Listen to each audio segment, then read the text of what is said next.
DJ Mike C on the track.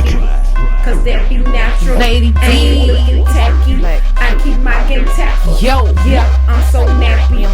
Cause that be natural. The infamous. I ain't looking tacky cause I keep my game tactful. I'm so pretty, I'm so fabu, I'm so nappy, it's like it's a taboo. I'm so filthy, got the tattoo, fucking these bitches like I own ragu. On my business with my platoon, getting these minutes like I'm a typhoon. Y'all is children on that cartoon. Hey guys, and welcome back to Airfros and Babyhairs, and thank you for joining me for another chat session. Today we will be discussing a few topics, so go ahead and grab some snacks, grab you a beverage while we get into some things. Also, make sure to subscribe if you haven't done so already. Hit the like button to help us grow, and be sure to leave your thoughts and opinions down in the comment section below. Copyright disclaimer. Under Title 17 U.S.C. Section 107, allowance is made for fair use for purposes such as criticism, comment, news reporting, teaching, scholarship, and research. Fair use is permitted by copyright statute that might otherwise be infringing. Nonprofit, educational, or personal use tips the balance in favor of fair use.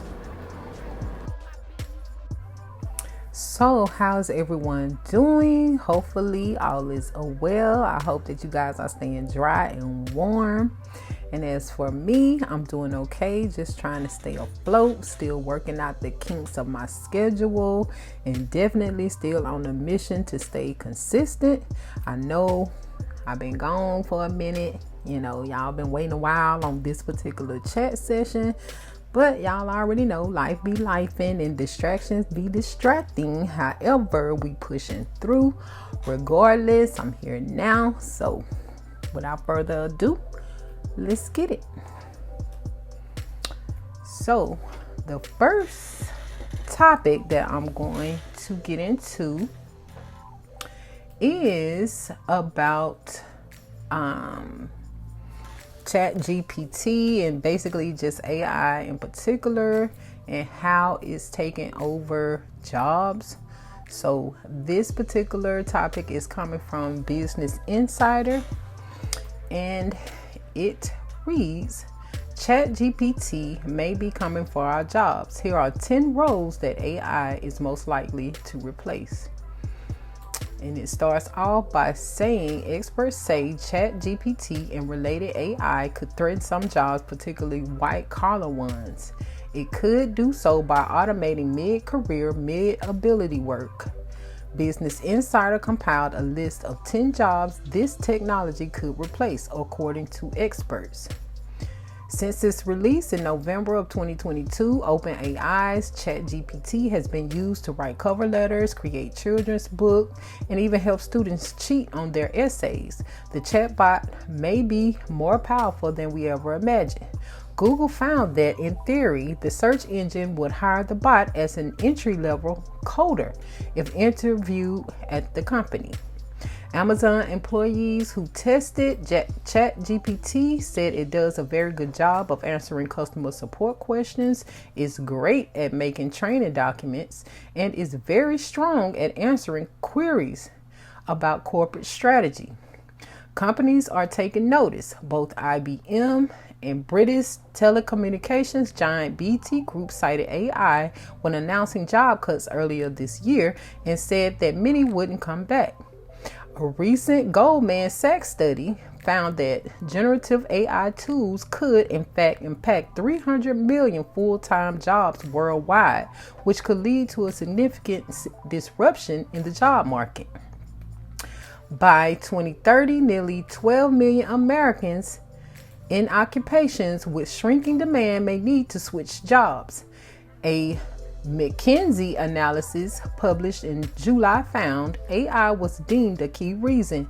McKinsey estimated that 30% of hours worked in the U.S. could be automated by 2030. Human judgment needs to be applied to these technologies to avoid error and bias. Anu Madgavkar, a partner at McKinsey Global Institute, told Business Insider's users of ChatGPT have found that the bot can generate misinformation, incorrectly answer coding problems, and produce errors in basic math. We have to think about these things as productivity enhancing tools as opposed to complete replacement. Matt Gadkar said. Business Insider talked to experts and conducted research to compile a list of jobs that are at highest risk for replacement by AI. The first one is tech jobs, which includes coders, computer programmers, software engineers, and data analysts. Coding and computer programming are in demand skills, but it's possible that ChatGPT and similar AI tools may fill in some of the gaps in the near future. Tech jobs such as software developers, web developers, computer programmers, coders, and data scientists are pretty amenable to AI technology displacing more of their work, Matt Gadkar said. That's because AI, like ChatGPT, is good at crunching numbers with relative accuracy. In fact, advanced technologies like ChatGPT could produce code faster than humans, which means that work can be completed with fewer employees. Mark Muro, a senior fellow at the Brookings Institute who has researched AI's impact on the American workforce, told the Business Insider. What took a team of software developers might only take some of them, he added. Tech companies like ChatGPT, makers OpenAI, have already considered replacing software engineers with AI.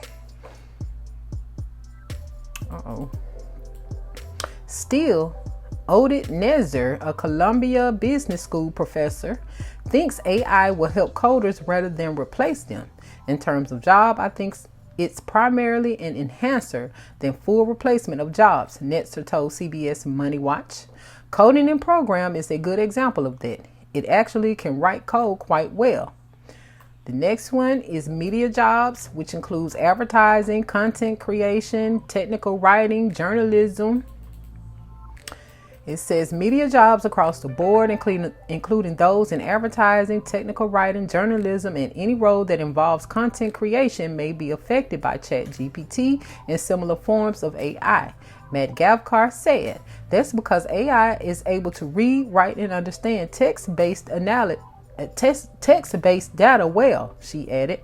Analyzing and interpreting vast amount of language-based data and information is a skill that you'd expect generative AI technologies to ramp up on, Matt Gadkar said. Economist Paul Krugman said in a New York Times op published in December 2022 that ChatGPT may be able to do tasks like reporting and writing more efficiently than humans. The media industry is already beginning to experiment with AI-generated content. Tech news site CNET used an AI tool similar to ChatGPT to write dozens of articles, though the publisher has had to issue a number of corrections, and BuzzFeed has used tech from the ChatGPT maker to generate new forms of content like quizzes and travel guides. But Matt Gadkar said that the majority of work done by content creators is not automatable. There's a ton of human judgment that goes into each of these occupations, she said. The next one is legal industry jobs like paralegals, legal assistants. Generative AI could impact legal workers in the U.S., a March Goldman Sachs report found. That's because legal services jobs had already been highly exposed to AI automation before the advent of new AI tools. Manif Raj, an author of the Goldman study, told Business Insider. Like media roles, jobs in the legal industry, such as paralegals and legal assistants, are responsible for consuming large amounts of information, synthesizing what they learn, then making it digestible through a legal brief or opinion. Language-oriented roles like these are susceptible to automation, Matt Gadkar said. The data is actually quite structured, very language-oriented, and therefore quite amenable to generative AI, she added. But again, AI won't fully be able to automate these jobs since it requires a degree of human judgment to understand what a client or employer wants. It's almost like a bit of a productivity boost that some of these occupations might get because you can use tools that actually do this better, Matt Gadkar said. The next one is market research analysis. AI is good at analyzing data and predicting outcomes, Muro said. That is why market research and analysis may be susceptible to AI-driven change. Market research analysts are responsible for collecting data, identifying trends within that data, and then using what they found to design an effective marketing campaign or decide where to place advertising. Those are the things that we're now seeing that AI could handle, Muro said. The next one is teachers. Teachers across the country are worried about students using ChatGPT to cheat on their homework. But according to the Ping-Ching Shi, an associate dean in the Department of Computing and Information Sciences at Rochester Institute of Technology, they should also be thinking about their job security. ChatGPT can easily teach classes already, she told the New York Post. Although it has bugs and inaccuracies in terms of knowledge, this can be easily improved, he said. Basically, you just need to train the ChatGPT. But Shannon Ahern, a high school math and science teacher who says she used ChatGPT to do things like lesson planning, told Business Insider in March that she's not worried she'll be replaced by the tech. There will always be a need for us and the human connection that comes with in-person instruction, she said. The next one is finance job, financial analysts, personal financial advisors. And it says like market research analysis, financial analysis, personal financial advisors, and other jobs in personal finance that require manipulating significant amount of numerical data can be affected by AI. Muro, the researcher at the Brookings Institute, said AI can identify trends in the market, highlight what investment in a portfolio are doing better and worse, communicate all of that, and then use various other forms of data by, say, a financial company to forecast a better investment mix, Muro said. These analysts make a lot of money, he said, but part of their jobs are automatable. The next one is traders. Experts say ChatGPT could upend jobs across a range of Wall Street industries, from trading to investment banking. It's going to automate select tasks that knowledge workers are engaged in today so that they can focus on higher value tasks, Dylan Roberts, a partner at KPMG, told insiders. Ping-Ching Shi, a dean at the Rochester Institute of Technology's Computer Science Department, agrees that certain Wall Street roles could be in jeopardy. At an investment bank, people are hired out of college and spend 3 years to work like robots and do Excel modeling. You can get AI to do that, she told the New York Post. The next one is graphic designers. In a Harvard Business Review post published in December 2022, 3 professors pointed to DALL-E, an AI tool that can generate images in seconds, as a potential disruptor of the graphic design industry. Upskilling millions of people in their ability to create and manipulate images will have a profound impact on the economy, they wrote, adding that these recent advances in AI will surely usher in a period of hardship and economic pain for those whose jobs are directly impacted and who find it hard to adapt. But Dr. Carl Bennett Frey, an economist at Oxford University, told Business Insider that AI tools like ChatGPT may actually help workers in creative industries like art and graphic design produce higher quality work. Frey said he is more concerned about how the tech will impact wages. In my view, it's less about automation, he said. It's more about democratization and competition, potentially leading to lower wages for people in some of these professions. Accountants is the next one. It said accounting is generally viewed as a stable profession, but even employees in this industry could be at risk. Technology hasn't put everybody out of a job yet, but it does put some people out of a job. Brett Caraway, associate professor with the Institute of Communication, Culture, Information, and Technology at the University of Toronto, said on Global News Radio 640 Toronto in January of 2023. Caraway added that intellectual labor in particular could be threatened. This could be lawyers, accountants, he said. It is something new, and it will be interesting to see just how disruptive and painful it is to employment and politics. The next one is customer service agents. You probably already experienced calling or chatting with a company's customer service department and having a robot answer.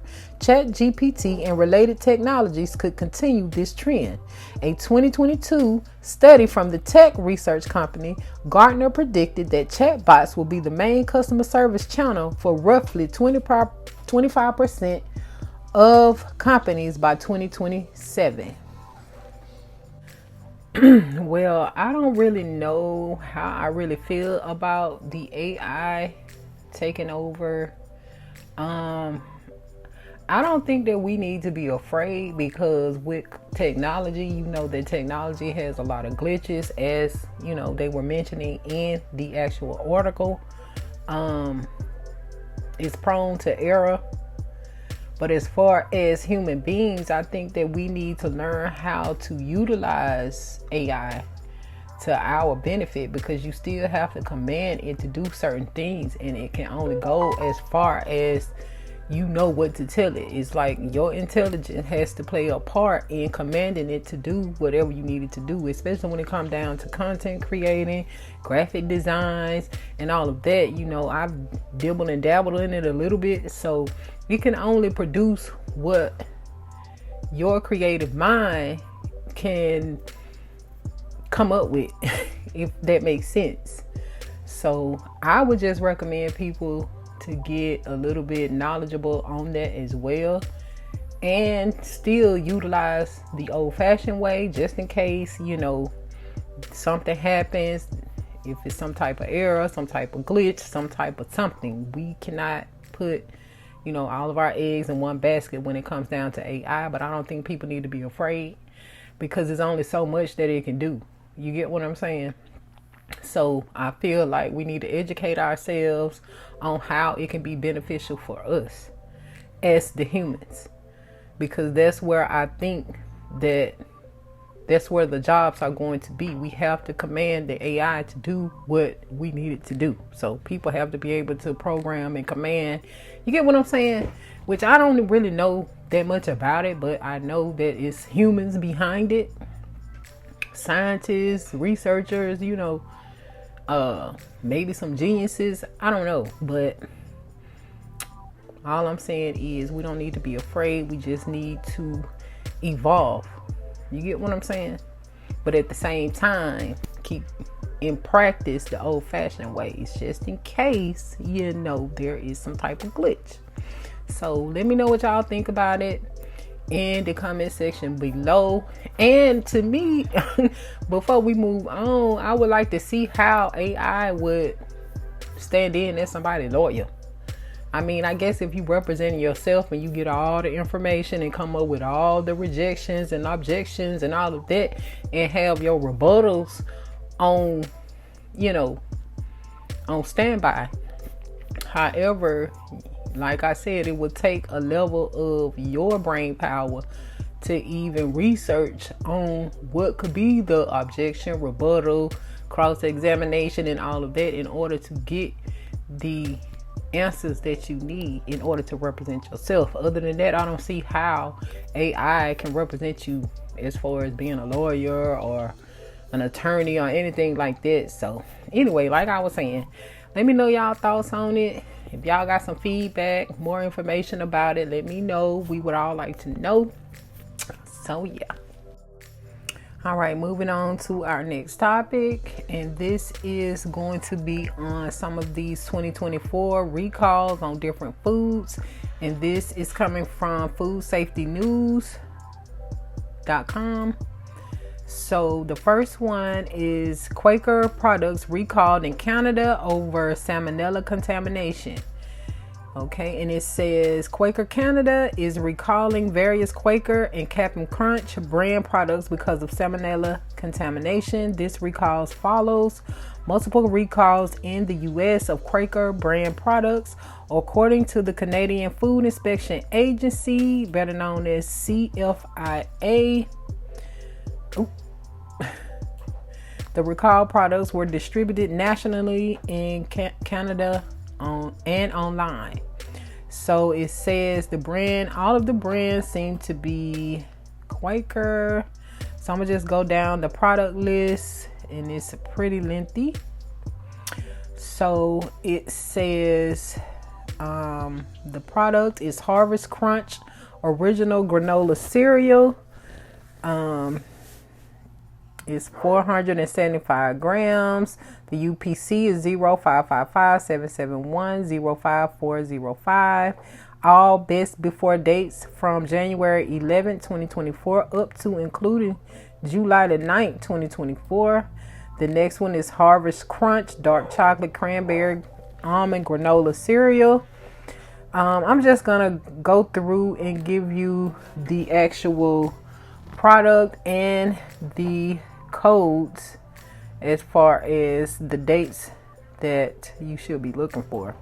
So it's Harvest Crunch Dark Chocolate Cranberry Almond Granola Cereal. All best before dates from January 11, 2024 up to and including July the 9th, 2024. The next one is Harvest Crunch Raisin Almond Granola Cereal. Same dates. The next one is Harvest Crunch Light and Crisp Honey Nut Granola Cereal. Same dates. Harvest Crunch Light and Crisp Raisin Almond Granola Cereal. Same dates.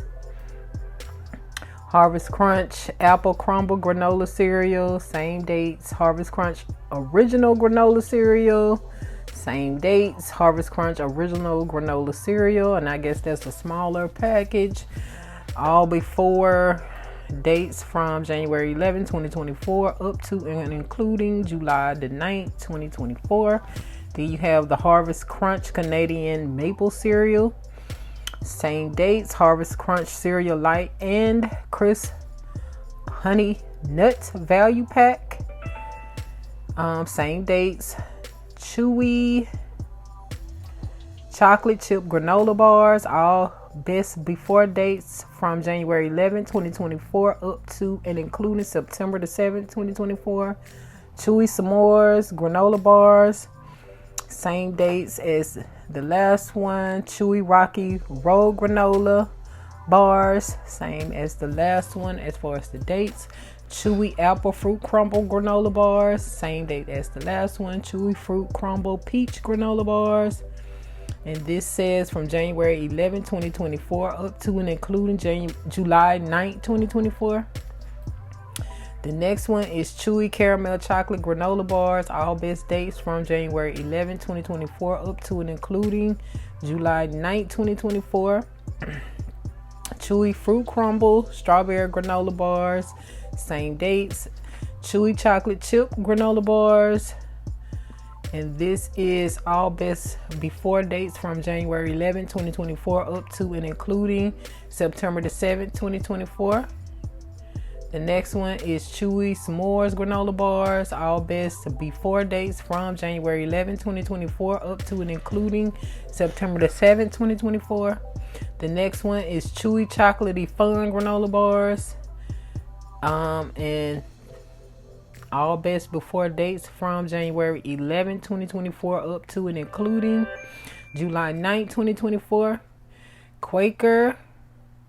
Oh, yeah, they're all Quaker, but Chewy Fruity Fun Granola Bars. All best before dates of January the 11th, 2024 up to and including July 9th, 2024.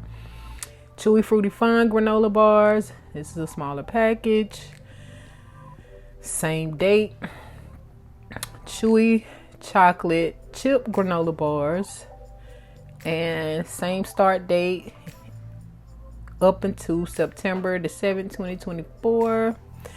Dips Caramel Nut Granola Bars. All best before dates from January 11th, 2024 up to including October the 7th, 2024. Dips Chocolate Chip Granola Bars. All best before dates January 11, 2024 up to and including October the 7th, 2024. Dips Rainbow Chip Granola Bars. All best before dates from January 11, 2024 up to and including October the 7th, 2024. Dips Chocolate Fudge Granola Bars. All best before dates January 11, 2024 up to including October the 7th, 2024. Dips Peanut Butter Granola Bars. All best before dates from January 11, 2024 up to including and including October the 7th, 2024. Dips Cookies and Cream Granola Bars, all best before dates from January 11, 2024 up to and including October the 7th, 2024. Dips Salted Butterscotch Crunch Granola Bars, same dates. Dips Granola Bars Variety Pack, same dates. Dips Granola Bars, same dates. Yogurt Strawberry Granola Bars, same dates. Yogurt Vanilla Granola Bars is the same dates. Yogurt Blueberry Granola Bars, same dates. Yogurt Variety Pack Strawberry Blueberry Vanilla Granola Bars, same dates. Yogurt Variety Pack Granola Bars, same dates. Treat Bars Berry Bar, all best before dates from January 11, 2024 up to and including July 9, 2024. The CFIA is conducting a food safety investigation which may lead to the recall of other products. They are also verifying that industry is removing recalled products from the marketplace. Consumers should not consume, use, sell, serve, or distribute recalled products. About salmonella infections. Food contaminated with salmonella bacteria does not usually look, smell, or taste spoiled. Anyone can become sick with a salmonella infection. Infants, children, seniors, and people with weakened immune systems are at high risk of serious illness because their immune systems are fragile, according to the CDC. Anyone who has eaten any of the recalled granola products and developed symptoms of salmonella infections should seek medical attention. Sick people should tell their doctor about the possible exposure to salmonella bacteria because special tests are necessary to diagnose salmonellosis. Salmonella infection symptoms can mimic other illnesses, frequently leading to misdiagnosis. Symptoms of salmonella infection can include diarrhea, abdominal cramps, and fever within 12 to 72 hours after eating contaminated food. Otherwise, healthy adults are usually sick for 4 to 7 days. In some cases, however, diarrhea may be so severe that patients require hospitalization. Older adults, children, pregnant women, and people with weakened immune systems, such as cancer patients, are more likely to develop severe illness and serious, sometimes life-threatening conditions. Some people get infected without getting sick or showing any symptoms. However, they may still spread the infections to others. So once again, this is from Food Safety News. So to be on the safe side, I probably wouldn't get any Quaker products right now because I don't even know how this even happened. Salmonella usually come from raw meat, so I'm wondering how in the world did it get around oats. So yeah, anyway, let me know y'all thoughts on that. Just wanted to put y'all up on what's going on, and this is just one. Let me go back. It was a couple more.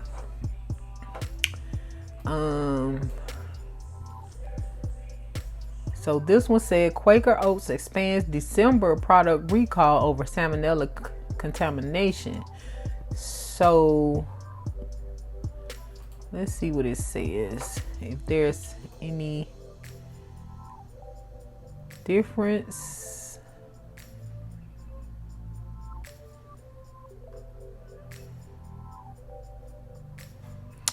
So yeah, these were just earlier products. Looks like it was the same, pretty much the same products. They just had best before dates that were a little bit earlier. So yeah, like I said, I wouldn't buy any Quaker products, especially with a sell by date or best before date of January 11th up until, I think it was the last one was October the 9th. But yeah, this one says July, so yeah, I don't think I will get any Quaker Oats or Quaker products for a while, probably until next year sometime, maybe. So that's just on the Quaker. So let's go into the one talking about cheese. So this one says, company recalls cheese after testing shows contamination with listeria. The Hawaii State Department of Health is altering residents of a recall of Rizzo Bros California Creamery Cotija aged Mexican grating cheese because tests have found listeria monocytogenes contaminations. The product was distributed nationwide. The recall is the result of a food sampling and analysis partnership conducted by the State Health Department and Laboratory Preparedness and Response Branch and Food and Drug Branch. To date, there have been no reports of illness or adverse event in Hawaii attributed to the recall product. There is concern that consumers may have the recalled cheese in their homes because it has a sell-by date of May 12th. The batch code and sell-by date can be found printed along the back edge of the package. The recall product information is as follows. The UPC code is 727-242-00043. The batch number is 4DW-23318. The sell by date is May the 12th, 2024. Size is 8-ounce package. For additional information, consumers may call Rizzo Bros California Creamery at 209-232-3700. Now, about listeria infections, food contaminated with listeria monocytogenes may not look or smell spoiled, but can still cause serious and sometimes life-threatening infections. Anyone who has eaten any recalled product and developed symptoms of listeria infection should seek medical treatment and tell their doctors about the possible listeria exposure. Also, anyone who has eaten any of the recalled products should monitor themselves for symptoms during the coming weeks because it can take up to 70 days after exposure to listeria for symptoms of listeriosis to develop. Symptoms of listeria infection can include vomiting, nausea, persistent fever, muscle ache, severe headache, and neck stiffness. Specific laboratory tests are required to diagnose listeria infections, which can mimic other illnesses. Pregnant women, the elderly, young children, and people such as cancer patients who have weakened immune systems are particularly at risk of serious illnesses, life-threatening infections, and other complications. Although infected, pregnant women may experience only mild flu-like symptoms. Their infection can lead to premature delivery, infection of the newborn, or even stillbirth. So yeah, that's the one on this Cotija type cheese. Wow, 70 days. That's a long time before the symptoms show up. Now, the next one is diced tomatoes recalled in 2 states and Japan over plastic in product. So let's see what the 2 states are. So it says Ingomar Packing Co. of Los Banos, California is recalling diced tomatoes because of foreign objects in the product, specifically plastic. According to the details posted by the FDA, the recall was initiated on August the 3rd, 2023 and is ongoing. The recalled products were distributed in the U.S., in California and Washington, and distributed internationally to Japan. Recalled products: 1/2 inch diced tomatoes in juice packed in 55-gallon fiber drums. Product quantity 4,038 drums. Code information: product code 9555105DI. 3/4 diced tomatoes in juice packed in 55-gallon metal drums. Product quantity 178 drums. Code information: product code 9777135DF. Recalled products should be thrown out or returned to their place of purchase. Plastic? What kind of plastic? The next one is scallops harvested from prohibited water spur. Warning from FDA. So these are some scallops. The Food and Drug Administration has warned about particular scallops harvested from prohibited water that may be contaminated. The scallops were purchased by restaurants, distributors, and food retailers in Illinois, Massachusetts, New Jersey, New York, and Pennsylvania, and may have been further distributed. According to the FDA, Intershell International Corp received whole live scallops from an unlicensed harvester and are believed to have been harvested from prohibited waters in Massachusetts and incorrectly labeled as harvest location FED 514. The implicated scallops have harvest dates of December 26, 2023, December 27, 2023, and January 4, 2024, but still may be on hand at purchasers' locations. Scallops harvested from prohibited waters may be contaminated with human pathogens, toxic elements, or poisonous or deleterious substances, and can cause illness if consumed, according to the FDA warning. Scallops are filter feeders that remove and bioaccumulate bacteria and other pathogens from the water. It is not uncommon for shellfish to be consumed raw and whole. Contaminated scallops can cause illness if eaten raw and whole or with viscera or roe attached, particularly in people with compromised immune systems. Scallops contaminated with pathogens may look, smell, and taste normal. On January 9th, the Massachusetts Department of Public Health provided the FDA notice of recall initiated by Intershell International Corp. for certain live scallops received from an unlicensed harvester. People can get sick with food poisoning after ingesting pathogens, toxic elements, or poisonous or deleterious substances. According to the FDA, symptoms may vary depending on the pathogen or contaminant and can range from mild to severe. The most common symptoms of food poisoning are diarrhea, stomach pain, or cramps, nausea, vomiting, and fever. Symptoms may start within a few hours or take a few days and can last for a few hours or several days. Consumers of the implicated scallops experiencing food poisoning symptoms such as diarrhea, stomach pain, or cramps, nausea, vomiting, or fever should contact their healthcare provider, who should report their symptoms to their local health department. And then the next one is milkfish recalled over botulism concerns. Wow. Milkfish. Foremost Foods International Inc. of Pomona, California is recalling Pomona Premium Marinated Bangas, Pomona Premium Marinated Baby Bangas, and Pomona Premium Bangas Belly because of potential Clostridium botulism growth and toxin formation. The frozen Bangas milkfish in reduced oxygen packaging does not contain instructions to keep frozen and instructions for proper thawing. Important: keep frozen until used. Thaw under refrigeration immediately before use.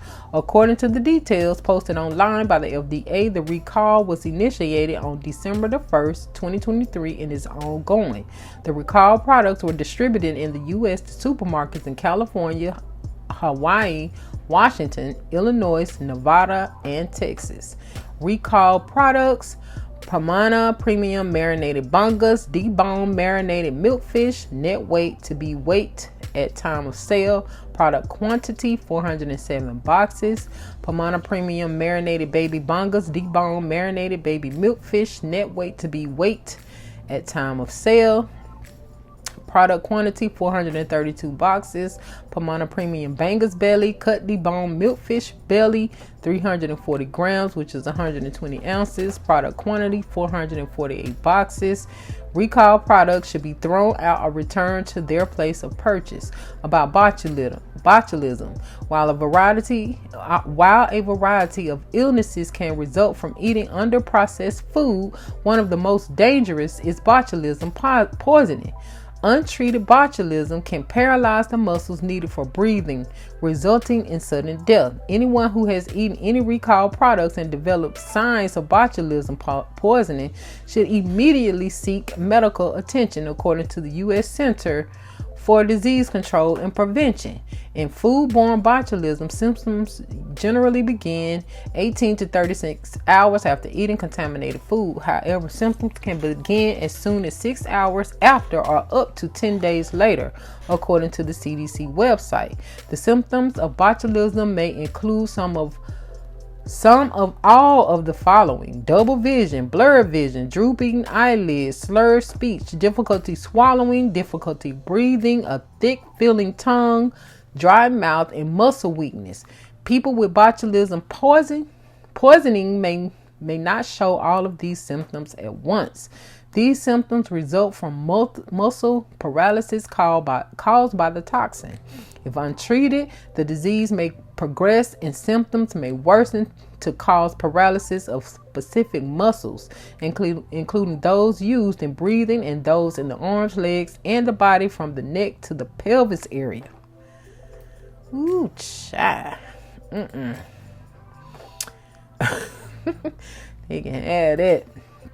The next one is Reckitt expands infant formula recall. So Reckitt has expanded an infant formula recall to include the United Kingdom and Ireland. Reckitt/Mead Johnson Nutrition recalls some batches of Nutrimaging LGG stage 1 and 2 hyperallergenic formula powders due to the possible presence of Chronobacter sakazaki.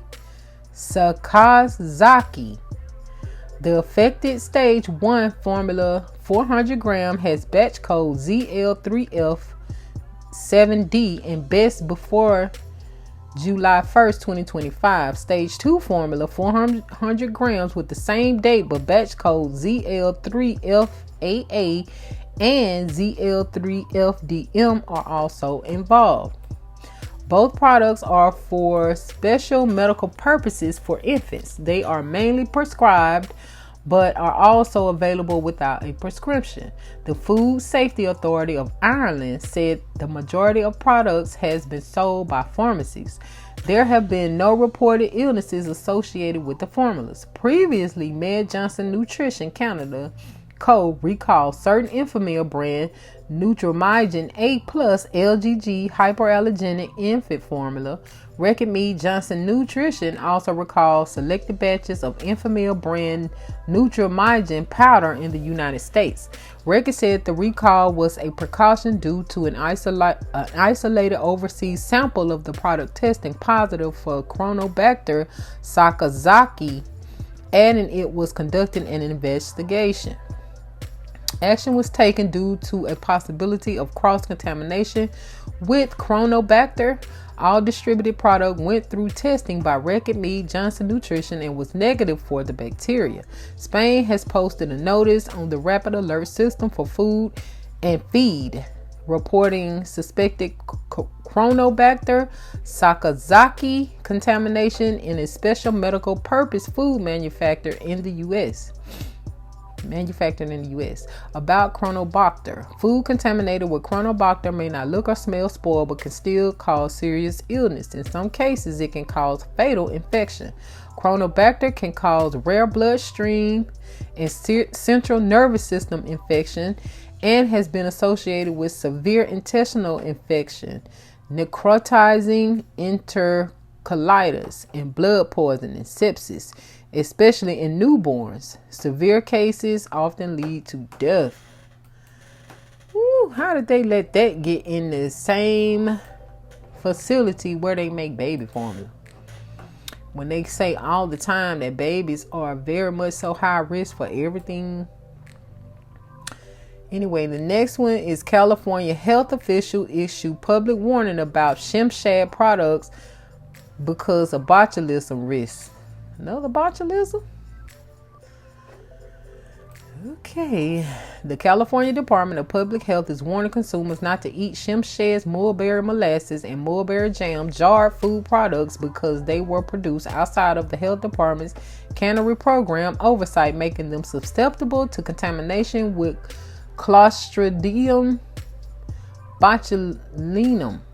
Ingestion of Botulism toxin from improperly processed, jarred, and canned food may lead to serious illness and death. There is concern that consumers may have the products in their homes because of their long shelf life. Consumers that observe the product being offered for sale are encouraged to report the activity to the CDPH toll-free complaint line at 800-495-3232. At this time, Shimshad, based in Los Angeles, has not yet voluntarily recalled its mulberry molasses and mulberry jam products. This product is under the Shimshad brand name and is in 16-ounce glass jars with screw-on metal lids. The product is dated April 25th, 2025. The health department has issued a notice of violation to Shimshad, and Shimshad may be subject to further action up to and including license revocation.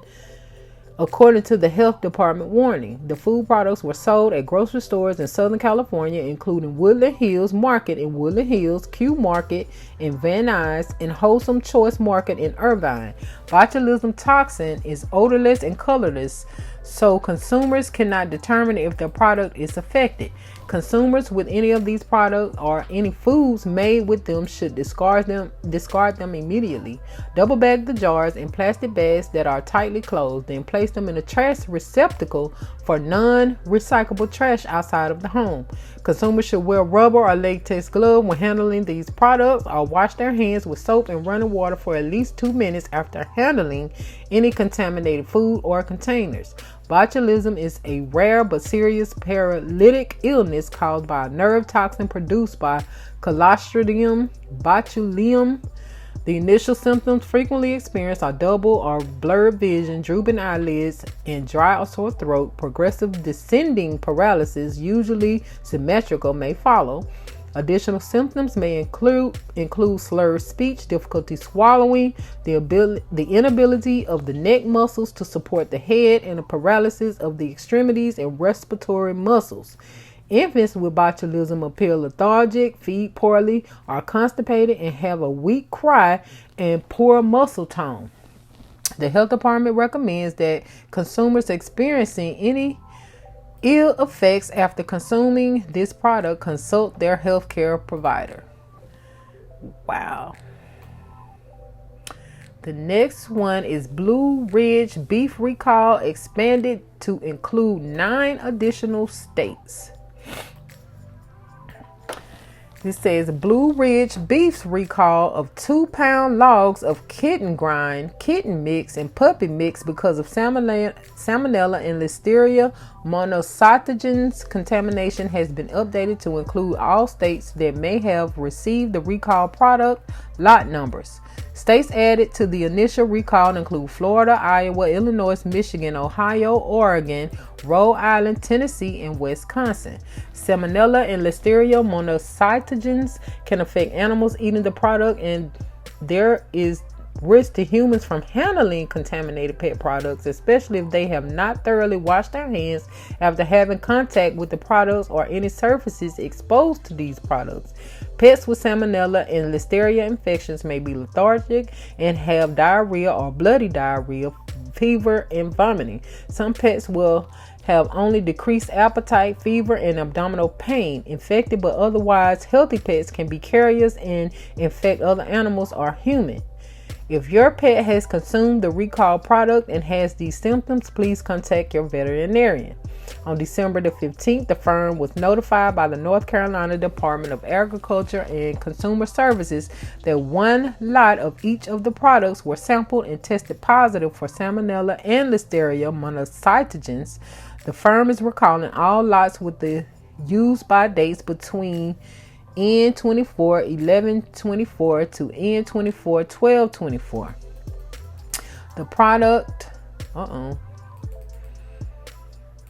The products were distributed between November the 14th, 2023 through December the 20th, 2023. These products were packaged in clear plastic and sold primarily in retail stores located in Connecticut, Florida, Iowa, Illinois, Massachusetts, Maryland, Michigan, North Carolina, New York, Ohio, Oregon, Pennsylvania, Rhode Island, Tennessee, Virginia, and Wisconsin.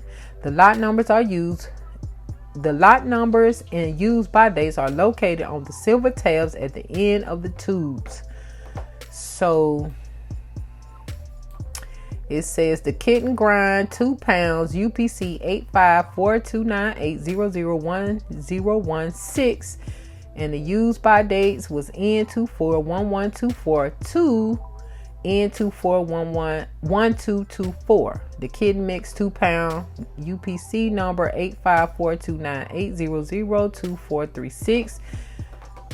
The lot number and used by dates are between N241124 to N24221224. Puppy Mix 2 pounds 8542980011696. Lot number used by dates between N241124 to N241224. As of the posting of this recall, no illnesses have been reported.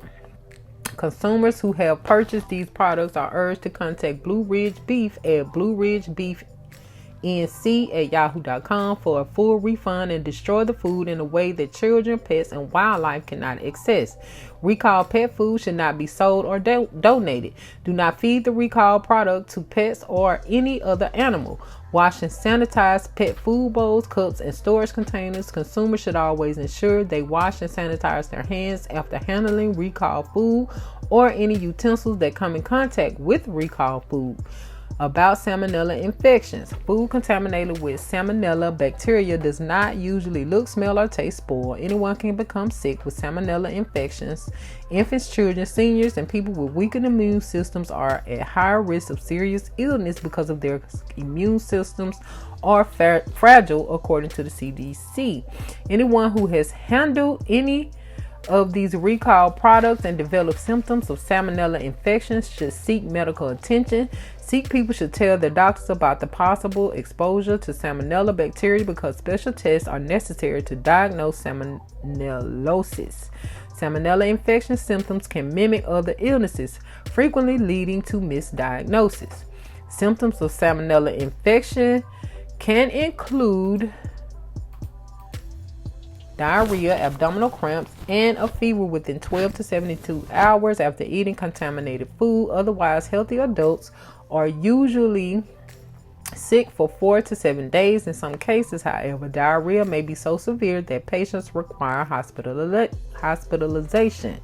Older adults, children, pregnant women, and people with weakened immune systems, such as cancer patients, are more likely to develop severe illness and serious, sometimes life-threatening conditions. Some people get infected without getting sick or showing any symptoms. However, they still may spread the infection to others.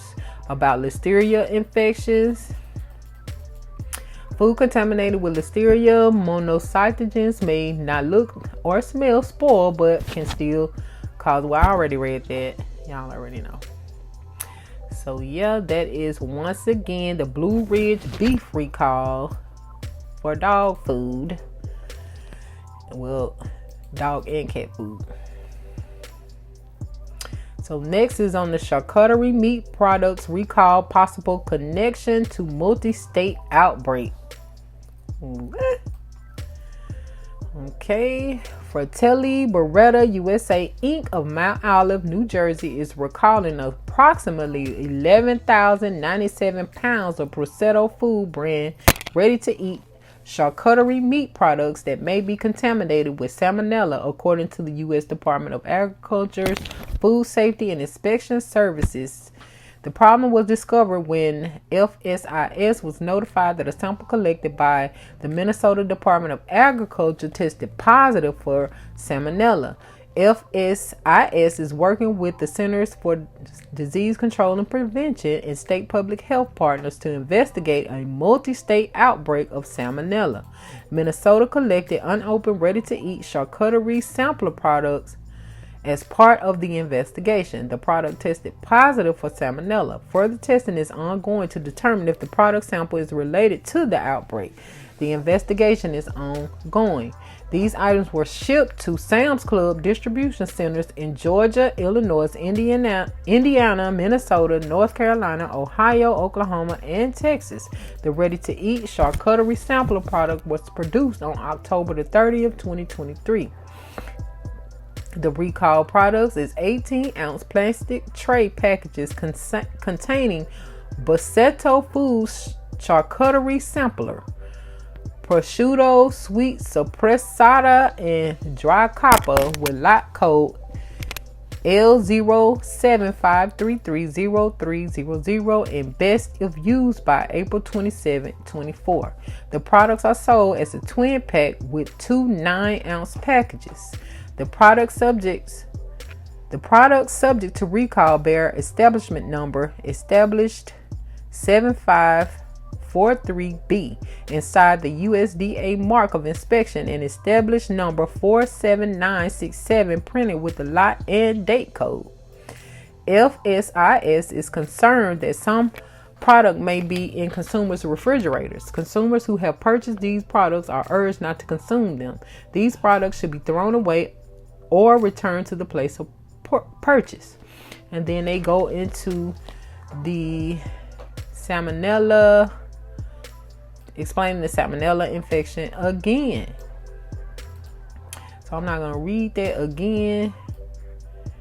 And that is all. But this is strange. There's so much salmonella, listeria. They messing with the dog food as well as the baby food or baby formula, jelly, jam. It's like, this is ridiculous. So I don't know. It's like at this point, maybe we should stop eating packaged, jarred, anything in packages, anything. I'm just saying, because this salmonella stuff is getting out of hand, looks like, and I don't know. Anyway, let me know y'all thoughts on that. I just wanted to update you guys on these recalls that are taking place across the nation. All right, y'all, moving on to the next topic, and this is from usmagazine.com via Celebrity Moms, and it says Ashanti is pregnant, expecting her first baby with boyfriend Nelly. And let's see. Nelly confirmed the relationship in September in a clip from Philo's TV Boss Moves with Rashida saying, "Yeah, we cool again." He revealed that the rekindled romance surprised both of us, though, adding it wasn't anything that I don't think was planned. The same month, a source exclusively told U.S. that Ashanti didn't expect to get back together with Nelly after 10 years apart. A few years ago, Ashanti never would imagine reconciling with Nelly, but they're enjoying spending time together, the insider said at the time. They don't want to rush anything. In October, the twosome went Instagram official as Nelly toasted his love's birthday. One time for the birthday girl, he captioned slideshow, a photo showing himself and Ashanti smiling. Such a beautiful and incredible person inside and out, and one of the hardest working women I know. At Ashanti, enjoy your day, Ma. You look awesome. Happy birthday. Love ya. Last month, Ashanti returned the favor by gifting Nelly a car for his birthday, a source exclusively confirmed to US. She had been planning this surprise for months, and it was such a hard secret to keep, but seeing his reaction made it all worthwhile, the insider told US in November. Nelly, for his part, was in awe over the lavish gesture.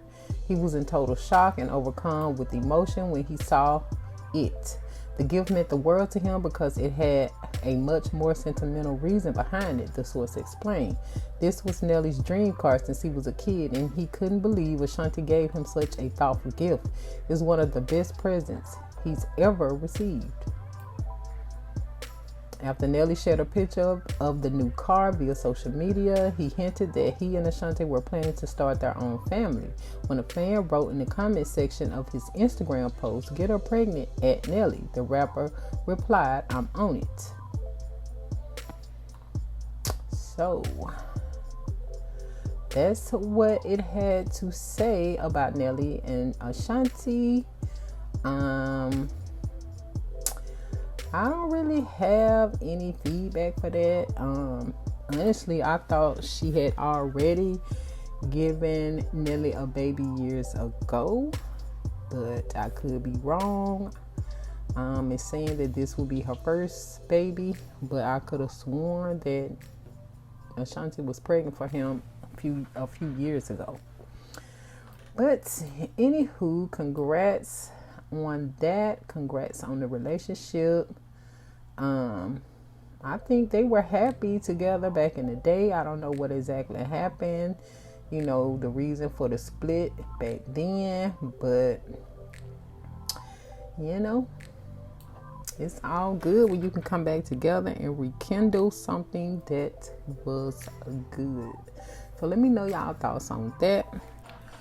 Moving on, since we're talking about relationships, and this is coming from eonline.com, and it says Tamar Braxton and Jeremy J.R. Robinson engaged again 2 months after breakup.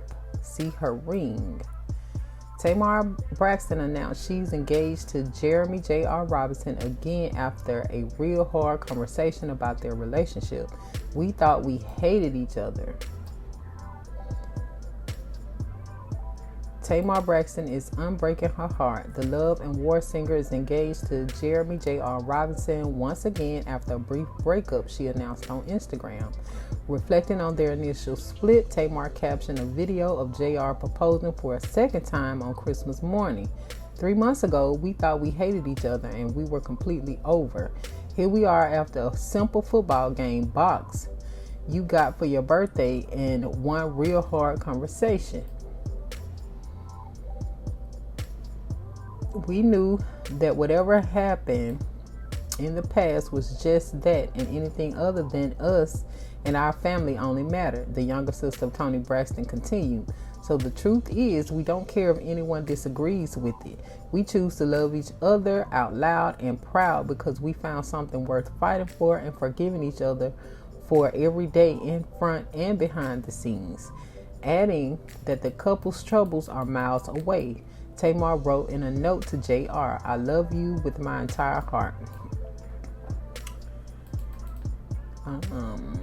Let's see if that's the end. Okay, no, that's not the end.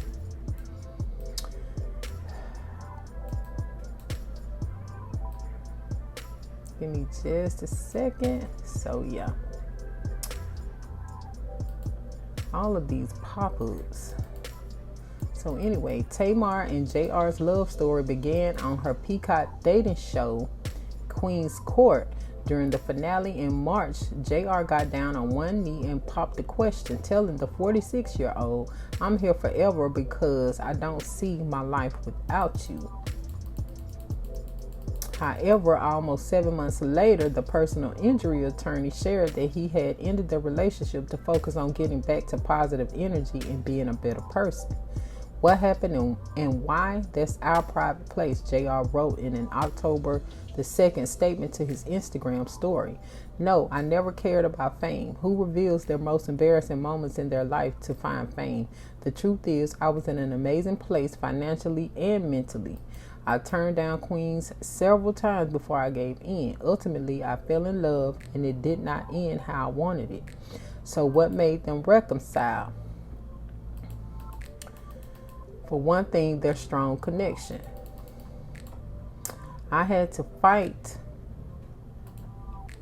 to push past the hurt and past my own ego because God kept bringing me back to how much I love at Tamar Braxton," Jr. shared in a December 4th Instagram post. The truth is, it really just hurt me in the long run, and my healing was what was needed. I never been one to shy away from sharing and being accountable for my highs and my lows. While I was healing, I couldn't possibly want to be with anyone else, but I'm sure people can resonate with also not wanting to be alone. He continued, I'm grateful that God saw fit to protect what was truly made for me and that we were able to find our way back to love. I am incredibly touched by how much she fought for me.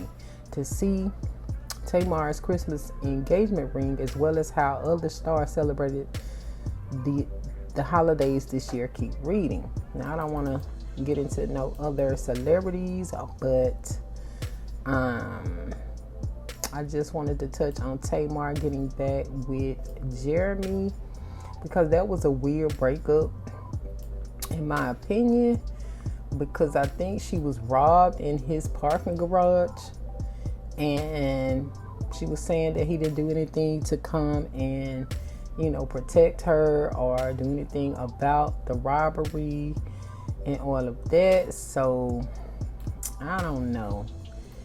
Their relationship seems a bit weird, but we don't know all the ins and outs. So from this point, I'm just speculating. But either way, congrats. They back engaged. It's on and popping. She's gonna be a wife again. So it is what it is. Let me know y'all thoughts in the comment section below. Now, since we're on the topic of Tamar and Jeremy, let's get into this information from the shaderoom.com. So it says, dropping receipts, Tommy Lee claps back at Tamar Braxton and shares alleged DMs from Jeremy Robinson. So it says, Tommy Lee wasted no time hopping on social media to address the comments made by Tamar Braxton at her recent concert in Orlando, Florida. It said, Tommy Lee issues a response and receipts. The baddie star took to Instagram and came with receipts to clear up any confusion about the outing she shared with Tamar's man, Jeremy Robinson, last month before the couple's reconciliation. In her video, Tommy admitted she had contacted the attorney in the DMs and told him how well he wears his suits. Let's see. While it's unclear whether Jeremy was aware of the feud between her and Tamar, screenshots of the messages shared by Tommy appear to show the two complimented each other looks before Jeremy suggested they meet up. From there, he was thirsty, Tommy said. What's wrong with me going to a game? What is wrong with the situation is that is your man, as you call it. Tommy went on to allege that after Jeremy allegedly paid for a room at the Waldorf Hotel using his points, she was over the pettiness and decided to kick him to the curb. Tommy continued by explaining it was a one-night thing. Even though Tommy and Jeremy apparently met up for one night, Robinson allegedly divulged all kinds of dirt about Tamar's personal life. He alleged that he kicked the singer out of his Atlanta home and she had to return to her mom's house. Among the many allegations, Tommy also accused Tamar of lying about the ticket sales for her Love and War 10th anniversary tour. She explained that Jeremy told Tamar's concerts were never sold out despite what the singer informed fans. He told me a lot of things that he shouldn't have told a stranger. I just met this man, she said.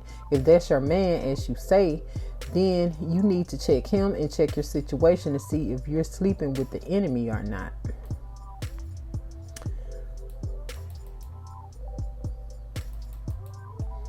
Hold on, y'all. Then Tamar addressed Jeremy and Tommy Lee's night out. Tommy's comment came just hours after a video of Tamar seemingly referring to the TV personality as a crackhead went viral on social media. During her show, these pop-ups. During her show at the House of Blues in Orlando, Florida on Friday evening, the mother of one made it known that she was in fact back with Jeremy before mentioning his get-together with Tommy at a basketball game last month. And she said, y'all are lying if you thought I would let my man go just because he took a crackhead to a basketball game, she told the audience. Wow.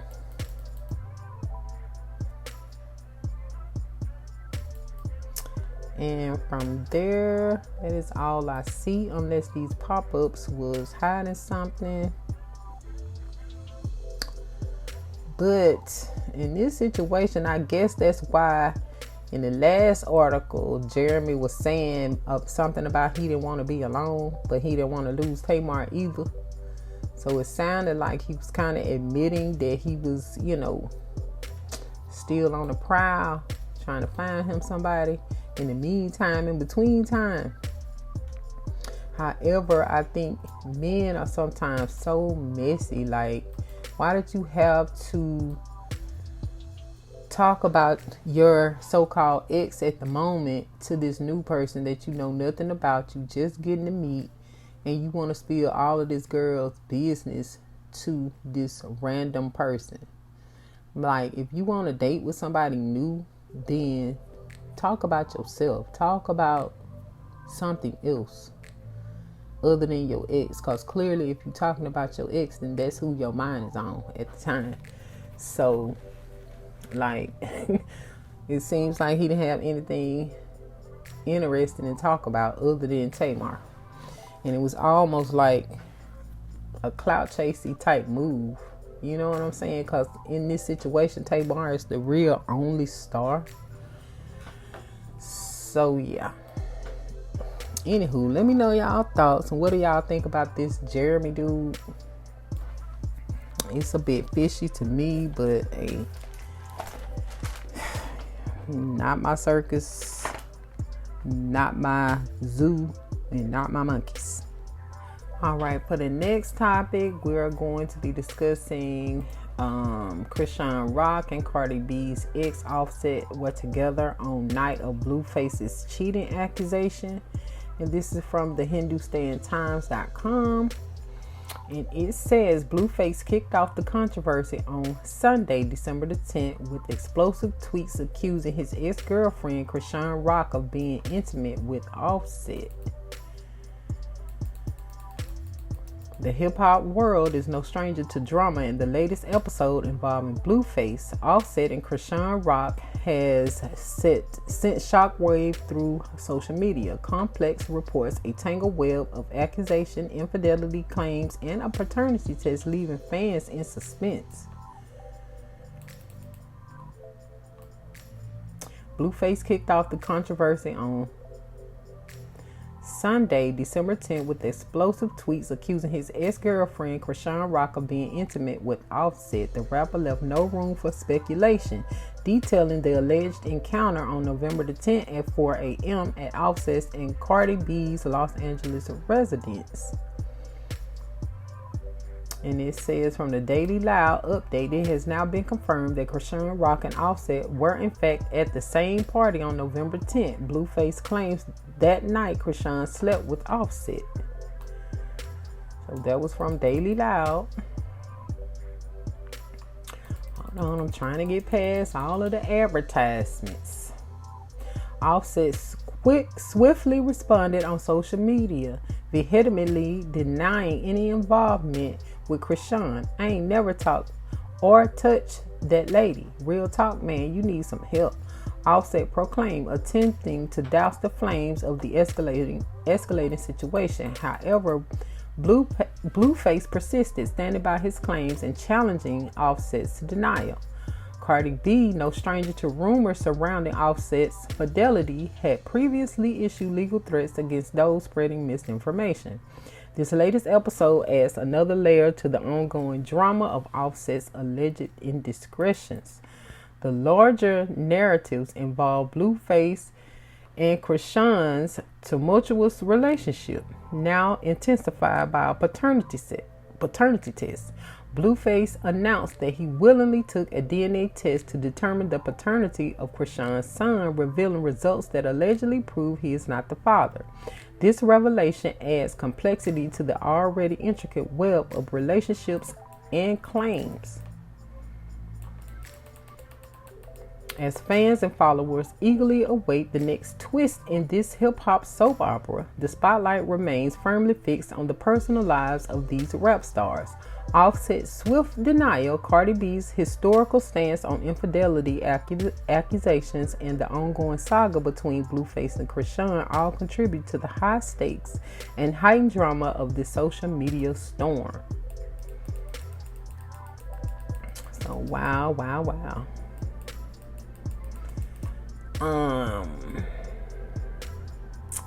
In a sense, I do kind of believe that could possibly be true.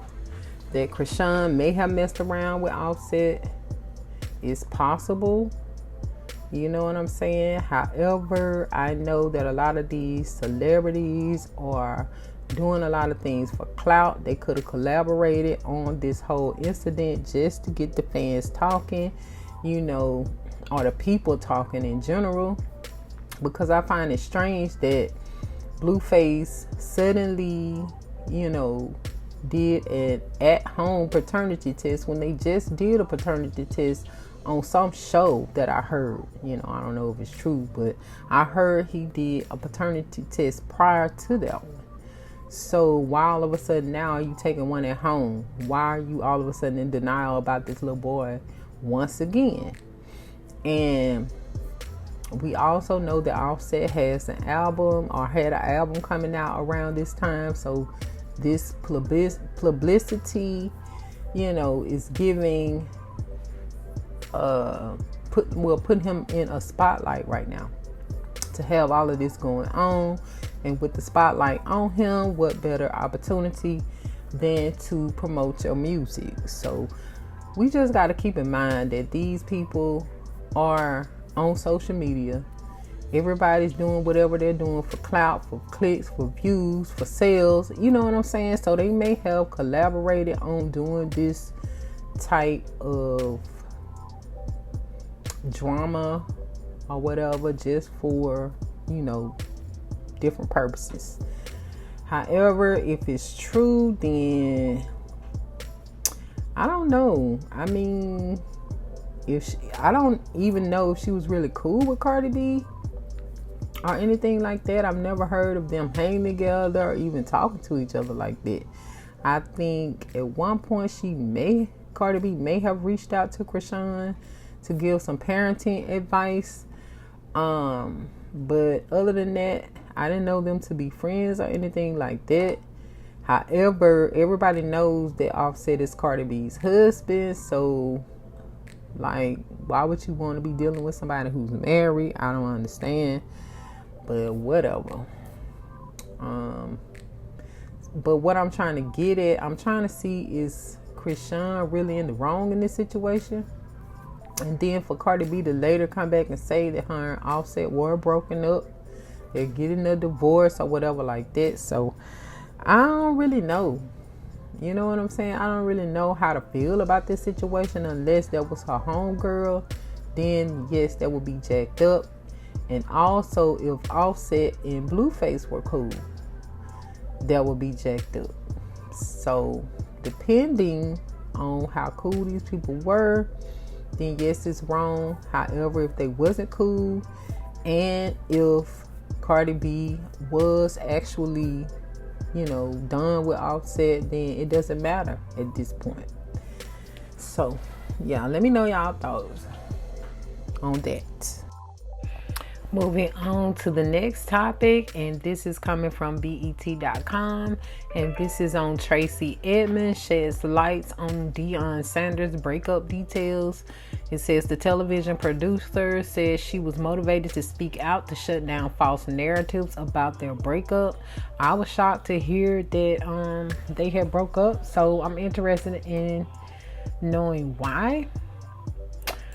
Being that he's blowing up and he's a coach and all of these different things and got all these different things going on. So let's get into it. It says Tracy Edmonds is providing insight into what led to her split from Deion Sanders. In a candid post on Instagram on Sunday, December the 10th, the producer clarified details that led them to call off their engagement, as reported by People. According to Edmonds, she initiated the breakup. "I want to clarify that it was my decision to end the relationship despite any different narratives being presented," she alleged in the post. "I've chosen to prioritize myself and my family moving forward towards a future where I am valued, treated with honesty, and free to embrace the happiness and respect I deserved," she continued. "I hate to have to respond to the media, but sometimes it's necessary when the falsehoods get out of control," she said. On Sunday, December the 3rd, the now exes announced they had decided to go their separate ways in a joint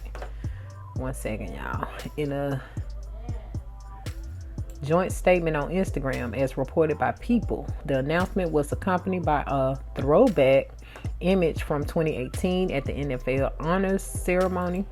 "To everyone who has been there for us, supported us, and shown us love, we have mutually decided that it's best for us to move forward in life." Why does the screen keep moving? "Move forward in life as friends and have made the decision with love in our hearts, respect for each other, and appreciation for the time we've shared together," they said in the caption of the post made on Edmonds' account. The statement closed with, "Please keep us in your prayers as we go through this transition. Thank you for being there for us all these years. We love you and appreciate you so much." And then she had the praying hands and a heart emoji. Sanders, also known as Coach Prime, responded to the message with more sentiments in the comments section of the post. "Love you, Tracy, and you've been a true blessing to me. I appreciate the times we've shared and the laughs we had." The University of Colorado football head coach said, "You are an amazing woman and a tremendous mother. God bless you with every endeavor and every step you take. You are her, Tracy Mack." The comment section of the post has since been private. The couple met in 2012 at a movie premiere for a film that Edmonds had produced. Then, in 2019, they took their relationship to new heights with an engagement.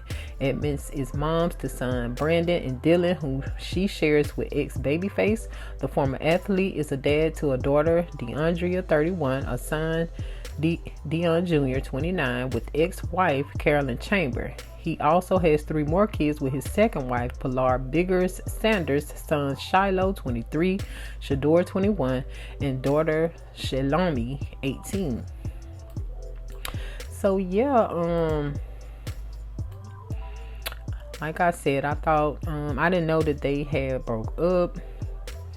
I didn't know that they had got engaged, but the only thing I can say is, why do so many people in Hollywood just commingle in the same circles? You know what I'm saying? Like, she was Babyface wife, and then she was with Eddie Murphy, now with Dion. Well, was with Dion. It's like, it's so many people in the world. Why are they just limiting themselves to just the inner circle of Hollywood? I get it that people want to, marry money, date money, but celebrities are not the only ones with money. So it's sad to see that they broken up. You know what I'm saying? I hate to see people break up, especially when they've been together so long. But I really liked him with Pilar. And, and it's funny that she said that she wanted to move towards a future where she is valued, treated with honesty, and free to embrace happiness and respect she deserves. So it's almost like she's saying he wasn't honest, she wasn't happy there, she wasn't respected. Like, what was really going on? And she's the one that broke up with him. That's interesting. But anyway, let me know y'all thoughts, y'all, on that.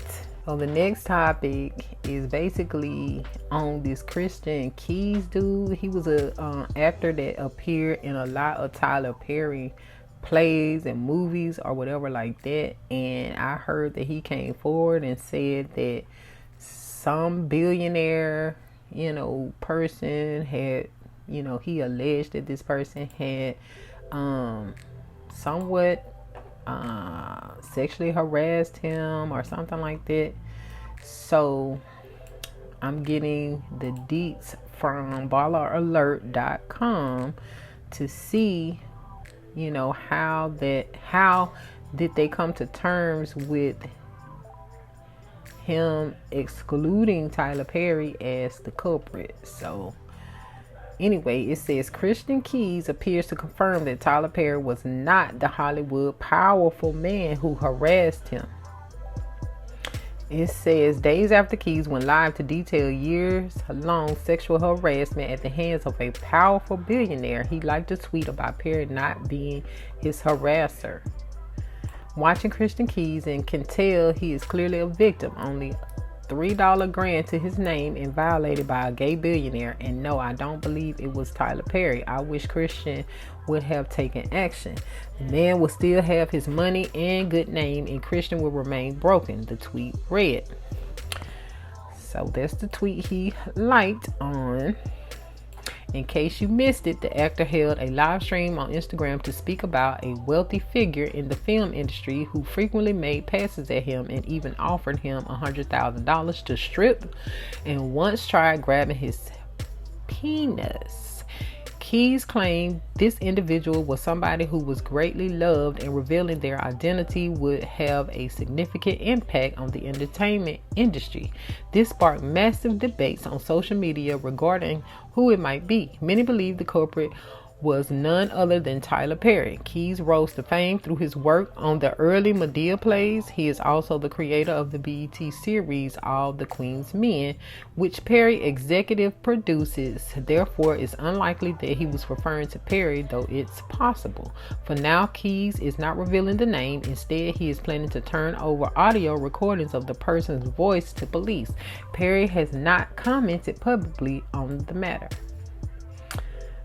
So yeah, and let's see what some of these comments say. The first one said, Christian Keys did not in any manner confirm or imply that Tyler Perry is not the culprit. He simply liked the comment. Y'all need to stop lying. But I guess it gets clicks, right? Someone else said, of course it's Tyler Perry. I knew once he said black billionaire in control. I always knew he was gay. Love pretending to be a woman and hiring many more eye candy men than women. Facts. It's Tyler. LOL. Someone named Lee said, because everything everyone puts on social media is the absolute truth. Someone named Linda C said, I'm so sorry this happened to you, Christian, and you right. People are not going to want to accept it. This is a heavy burden to carry. I will unite with you in prayer for God to put a stop to this madness. Unfortunately, film and television has become a powerful and massive force of evil and negative influence in this world. Eradicating all the good and positivity it should be given us like only a rare few in today's time do. And then Irene said, I don't think it's Tyler Perry. If he did something like that, he really needs to apologize. So yeah, I don't know who he was talking about, but like I said before, some of these people do different things for attention, for clicks and views. You don't know if they're telling the truth, especially if they just come to the internet instead of going directly to authorities or things like that. It makes you question what's really going on. And yeah, so I'm not saying that it didn't happen. I'm not saying that it did. All I know is, just like most of us know, there is some type of different things people have to go through to get to certain levels in Hollywood. So, I don't want to say too much, but y'all know what I'm talking about. You got to do what you got to do to get to where you want to go. And we know this, and we not even in Hollywood. We know about these different rituals and stuff like that. So, yeah, I think everybody has that in the back of their mind. It's nothing new. And, like, why speak out on it now? And you talking to the social media like social media can do something about it. Like, we can't do nothing. You know what I'm saying? But anyway, I'm not trying to be insensitive or whatever. I'm just trying to be logical. I know people do certain things that are out of line to innocent people or vulnerable people, but sometimes in that particular space, like Hollywood, you already know what's going on. Other than that, you would have got out as soon as possible and let it go. You know what I'm saying? The first time you saw the nonsense, that was your moment to pick and choose whether you want to be a part of it or not. You don't wait till 15, 20 years later and then, oh, this happened to me. Like, you know from the jump. So, I don't know. Let me know y'all thoughts and opinions on this one. The next topic is on Nicki Minaj's Pink Friday 2. Me and Robin did sit down and listen to the album. So I'm going to go through a few of these reviews just to see what other people are saying. And then I'll tell you my take on the album. So give me just a second. Okay, the first one is this is comments. As far as reviews. So this is from Giovanna Burrell. She said, Nikki, I loved you since Pink Friday introduction. You show you're different from rest every time. HB, I'll always put my trust in your artistry. First off, the first song from the album was amazing. Loved the Billy sample. Let's talk about Pink Birthday, the sister of Super Bass. Loved. I also love FTCU, Barbie Dangerous, Beat, Falling for You, Barb Stand Up, Needle. Everybody definitely got me either trying to do a TikTok dance or twerk. LOL. Big difference. Knew it was gonna be fire from the VMAs. P.S. Loved how you gagged us from the start and we not even done yet. Cowgirl, oh my god, yes. Red Ruby the Sleeves, SFG, our number one, got hit up every time.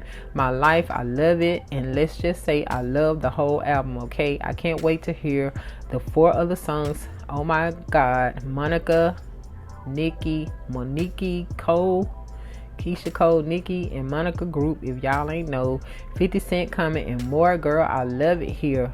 Barb forever. Let's just say we ain't leaving. Gag City. And for those who don't know, this isn't supposed to be a Pink Friday remake. It's the 2.0 upgraded gag version. Sit back and let your legendary artist be herself. The next one is from Shatara Devane. PF2 was a banger. It had several different genres of song and didn't cater to one certain person. Are You Gone Already was the intro, very emotional track. It discussed Nicki's father booking a flight to see his grandson after birth, and he unfortunately died that same day. He called and said he'd be there Monday. It goes on discussing her feelings, her fear, anxiety, nervousness, and breakdown from getting the news. The song does sample Billie Eilish when the party's over, so it ties in emotionally. Next song, Barbie Dangerous, and oh, Miss Onika came in heavy with the bars. The beat was intense. It played off of Spit Your Game by Big, and he's definitely shouted out She Ate. Last song that really had everybody moving was Everybody. This will be a dance song. This will have you moving your hips. Already a sensation on TikTok. Lil Uzi Vert is on it, and they are currently 3-0 with the features. One more, while yes, my last favorite is the J. Cole feature, Oh He Ate. This song is called Let Me Calm Down, and it is a very much advice giving song. J. Cole is talking to all the men who have wives. Hold them down, be their rock, shoulder to crown, etc. Per usual, he is spitting at Nicki as well. Nicki has a side of talking to the women in perspective where the women could feel and relate. Nicki also said J. Cole had her crying, and it was a very therapeutic verse. So anyways, go listen. It's a few pop songs on there, and Big Difference is definitely setting the difference on the album from the other girls. If you're an island gal or guy, Scheme featuring Will Be Your Best Friend. as well as Needle featuring Drake. R&B is Your Nasty Song featuring Lil Wayne and Tateko. If you like high school, you'll like this. This for the grown-ups, as well as Pink Birthday. Fall In For You is like a love song and also a haha yeah not falling for you type of vibe. Double indentures to the song. Oops. Anyways, this is an album full of growth. It's nothing like the original Pink Friday, and Nicki has also said it wouldn't be like that at all. It's catered to everyone, not just us, her fans. So find you a few tracks that resonate with you and go vibe out. You might not like every song, but trust after a few listens, you'll start to add more and more songs to your list of ones you already love. We are proud of you, Nicki. The next one is from Amos Funny, and it says Nicki Minaj's highly anticipated album Pink Friday 2 is an absolute triumph of musical creativity and artistic expression. With her signature fierce and unapologetic style, Minaj delivers a collection of tracks that are both empowering and infectious, captivating listeners from start to finish. Pink Friday 2 showcases Minaj's exceptional lyricism and versatile flow as she effortlessly transitions between hard-hitting rap verses and melodic hooks, showcasing her mastery of both genres. The album is a testament to her growth as an artist, each track showcasing her unique ability to blend various musical elements flawlessly. One of the standout aspects of Pink Friday 2 is the sheer range of emotions it evokes. From anthems that exude confidence and self-empowerment to introspective tracks that delve into personal struggles and triumphs, Minaj bears her soul, allowing listeners to connect with her on a deeper level. The production on Pink Friday 2 is top-notch, with lush and intricate beats that perfectly complement Nicki's dynamic delivery. Collaborations with other talented artists adds another layer of depth to the album, creating memorable moments that will leave a lasting impact. Furthermore, Pink Friday 2 is not only a sonic masterpiece, but also a celebration of femininity and resilience. Minaj fearlessly tackles societal expectations and challenges gender norms, paving the way for women to embrace their own strength and individuality. In conclusion, Pink Friday 2 is a remarkable album that showcases Nicki Minaj's exceptional talent, versatility, and unapologetic artistry. It is a bold and powerful body of work that deserves recognition for its impact on the music industry and its ability to inspire and uplift listeners. So yeah, all of those sounded really, really good. Her overall score is a 4.6 out of 269 ratings. Now, as far as me, I like the album. You know what I'm saying? Now, to be honest with you, I didn't really care for Pink Friday, the first one. But this one, I could stomach a little bit more. However, my only problem with the album was the songs seemed very, very short. They all sounded like snippets. So I was wanting more. As soon as I was catching a vibe, it was like the song was over. Like, I'm just getting into it. Now the song is over. She need more bars, more hooks.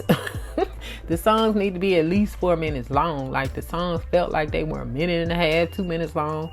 So that's my only issue. I like longer songs. So that's just my opinion. So that's really all I have to say about it. I wouldn't say that I would be just, riding out to Nicki Minaj in my car like that, except for on maybe a couple of songs. But I can't even say which one I think would be my favorite. Probably Everybody, because that song is so familiar, and that Biggie remix or that Biggie remake song, I like Biggie. So yeah, other than that, I would have to listen to it a few more times to see if there is a quote unquote favorite. But so far, that's what I got.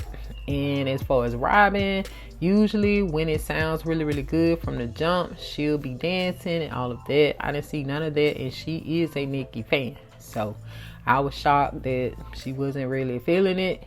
I don't know if it was because everything was brand new, she hasn't gotten familiar with the songs or whatever like that. But she is a Nicki fan, so I thought that was kind of telling. But anyway, everyone has a right to their own opinion about whatever, but it's just mine. And it is what it is. Let me know your thoughts. If y'all have heard the album, let me know in the comments. So yeah. So since we just got done talking about Nicki, let's get on to Cardi. And y'all know Cardi did a TikTok show. So this information I'm getting from HindustanTimes.com, and it says Cardi B steals the show at TikTok's In The Mix global music event in Arizona. Cardi B's electrifying performance at TikTok's In The Mix event, featuring an immersive musical experience with top artists like Anita and Charlie Puth. Cardi B, the Bronx-born rap sensation, recently headlined TikTok's inaugural live global music event In The Mix, held at Sloan Park in Mesa, Arizona, which took place on December the 10th, 2023. In The Mix was not just another music festival, it was a groundbreaking event designed to bring the virtual experience of TikTok's For You feed to life. The festival featured a lineup of genre-defining artists, including Cardi B, Anita, Charlie Puth, and Niall Horan, who performed in the round, offering fans an intimate and immersive musical experience. 12. Cardi B's performance was a standout moment of the night. She delivered a powerful rendition of her hit song Get Up 10, which resonates with her journey of resilience and determination. The track from her debut studio album Invasion of Privacy has become an anthem for overcoming adversity and has garnered widespread acclaim for its raw and honest narrative. It says the energy in Sloan Park was electric as Cardi B took the stage. Her dynamic presence, coupled with her compelling lyrics, captivated the audience. Fans were treated to a spectacle of light, sound, and choreography that exemplified the rapper's signature style. TikTok's In The Mix also served as a platform to highlight emerging artists from their program, Elevate. Artists like Khalid, Isabel La Rosa, Sam Barbara, and Lou Kala had the opportunity to showcase their talents alongside eminent stars, reflecting TikTok's commitment to nurturing new talent. TikTok's global head of music partnerships and programming, Paul Hurricane, emphasized the uniqueness of the event, stating, "No other platform mixes music, creativity, and community like TikTok. Within The Mix, our goal is to bring the For You feed to life for fans at the venue and on TikTok." The live broadcast of In The Mix allowed fans worldwide to tune in and experience the magic.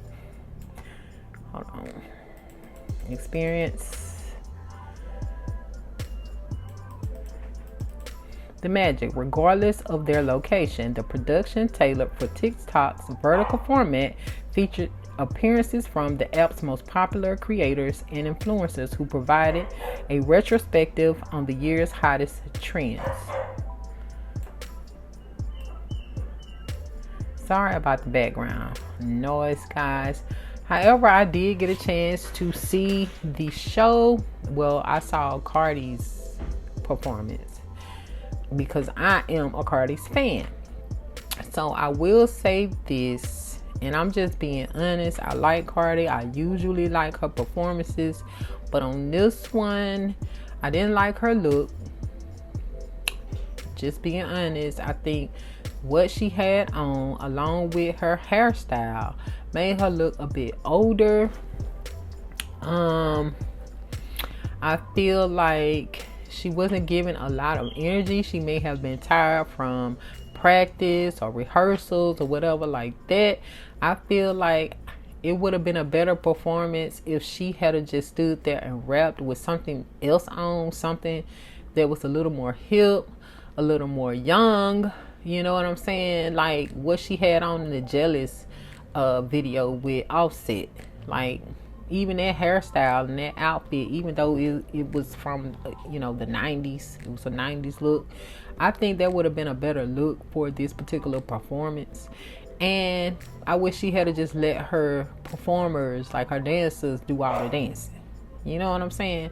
Now, she could have did a little twerking or whatever like that, but trying to do the whole routine and trying to rap and trying to walk across the stage and taking her shoes off and all of this stuff, it was looking a bit sloppy. And, you know, behind the scenes, we know it was a lot going on with her and Offset and all of the rumors and all of this stuff like that. So maybe all of that was taking a toll on her. So I feel like she should have just stood there and rapped, walked back and forth, you know what I'm saying? Hype the crowd up and not try to do no dancing, especially with the bell-bottom outfit on, the little red bell-bottom outfit. It was given to me, Dolly Parton, the whole look. But like I said, it's just my opinion. Majority of her other performances I have seen, like when she's with Megan or whatever like that, she's more hype. She looks better. The wardrobe is better. You know what I'm saying? So I don't understand what was going on with it. I didn't like that part, but overall I do like her songs. I still like the album. I still like Cardi B. I wasn't really feeling this particular performance. And that's just my opinion. So if y'all saw it, let me know what you think. All right, next, y'all, we're going to circle back to Nicki. I was wanting to know what was going on between Nicki and Kanye. Seems like they had a little beef, a little spat or whatever like that. So from people.com, we have Nicki Minaj says Train has left the station on Kanye West collab after he asked for it to be included on new album. And it says the long-awaited Nicki Minaj and Kanye West collaboration New Body won't be seeing new life anytime soon, at least not according to Minaj. The super freaky girl rapper 41 appeared to shut down West's request that the track, which has been on the back burner since at least 2018, be included on his upcoming album Vultures. West 46 got the ball rolling on Thursday when he tweeted a screenshot of a text message he seemingly sent Minaj asking for permission to release New Body on Vultures, a new project made with Ty Dolla $ign as the super duo YS or Y Dolla $ign. Hi, it's Ye, West wrote in the text, which he shared to X, formerly Twitter. May I call you about clearing New Body on the new album? Though the text did not receive an immediate response from Minaj, she did address its release in an Instagram live, explaining that the song would not be coming out because the moment had passed. Now, regarding Kanye, their train has left the station. Okay, she said. No disrespect in any way. I just put out a brand new album. Now, why would I put out a song that has been out for 3 years? Come on, guys. You know, Minaj, who released her 5th album, Pink Friday 2, earlier this month, recorded New Body with West and Ty Dolla $ign in 2018 for the rapper's album Yandhi, which has ultimately scrapped. The stronger rapper later said that he had plans to rework the track for his 2019 gospel record, Jesus is King, which did not sit well with Minaj. What's funny is that I did a song with Kanye that he now wants to transform into a gospel song. I done wrote 3 different verses, child, and I don't know. We ain't seeing eye to eye on it, she told the Shade Room in 2019. We'll see what happens with that. The song eventually leaked, and though it went viral on TikTok, Minaj doubled down on the fact that it likely would never be released in February of 2022. Interview with Hot 106. I respect everybody and where they are in life, where they are spiritually. The public adored New Body. Like, New Body is the biggest hit record that ever came out, she said. Had New Body been out when West was not in his gospel era, then it would have seen the light of day, but it didn't, so it wasn't meant to be. Everybody knows that the hit that got away. That's the hit that got away. I think the ship has sailed for New Body. It is what it is. Sometimes stuff happens like that in our world. While the fate of the song remains unclear, as it's still in the track listing for Vultures, Minaj is riding high on the release of Pink Friday 2, which features collaborations from stars like Drake, 50 Cent, J. Cole, Lil Wayne, and more. So, oh yeah, on Instagram Live, Minaj, who announced an international tour on Monday, called the album an incredible body of work that I am so proud of. She added, "This entire album will be the biggest gift I have ever given humanity thus far. I can stand by that. I will bet any amount of money that Pink Friday 2, the album, is going to make people fall in love immediately." West, meanwhile, has been under fire in recent years for anti-Semitic comments, which has led to the loss of his billionaire status after he lost deals with brands like Adidas, Balenciaga, and Gap. Why did they have to put that in there?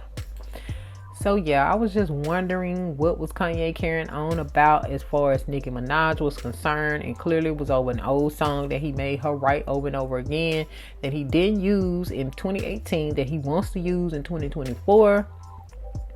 I'm like, if you made the song and had to do all of that work, why wouldn't you want him to go ahead and release it? It's money in your pocket, money in his pocket. It's like, what is the problem? Now, nobody gets paid. It's kind of stupid if you ask me, but whatever. What are y'all thoughts on that? So the next topic is going to be on Sexy Red versus Just Hilarious. I heard that they had a little spat or whatever, and I wanted to know what that was about. I support both, but I always support my fellow Aryans, and Sexy Red is an Aries, so you already know what it is. But anyway, let's get into it. And this comes from hiphopdx.com. And it says, "Sexy Red checks Just Hilarious during Breakfast Club interview. I don't mess with you." Sexy Red has confronted the Breakfast Club co-host Just Hilarious over past comments that she didn't take too kindly to. During an appearance on the popular radio show on Friday, December the 15th, the Pound Town rapper initially refused to acknowledge the comedian radio personality before confronting Jess over her history of sneak dissing. "I don't mess with you," Sexy said when quizzed about her dislike of Hilarious. "You be sneak dissing. I see everything. I was trying to see y'all wasn't sneak dissing before I came up here too. I check everything." When asked to elaborate on her grievances, the St. Louis native explained, "I don't like being brought up, especially when people talking shit and all that." While Sexy Red remained tight-lipped about the finer details, in her defense, Jess argued that while she doesn't agree with everything, she doesn't go out of her way to drag someone through the mud. She also says she's a fan of Red's music. "I just be hearing shit. I be seeing shit on the internet," Sexy interjected.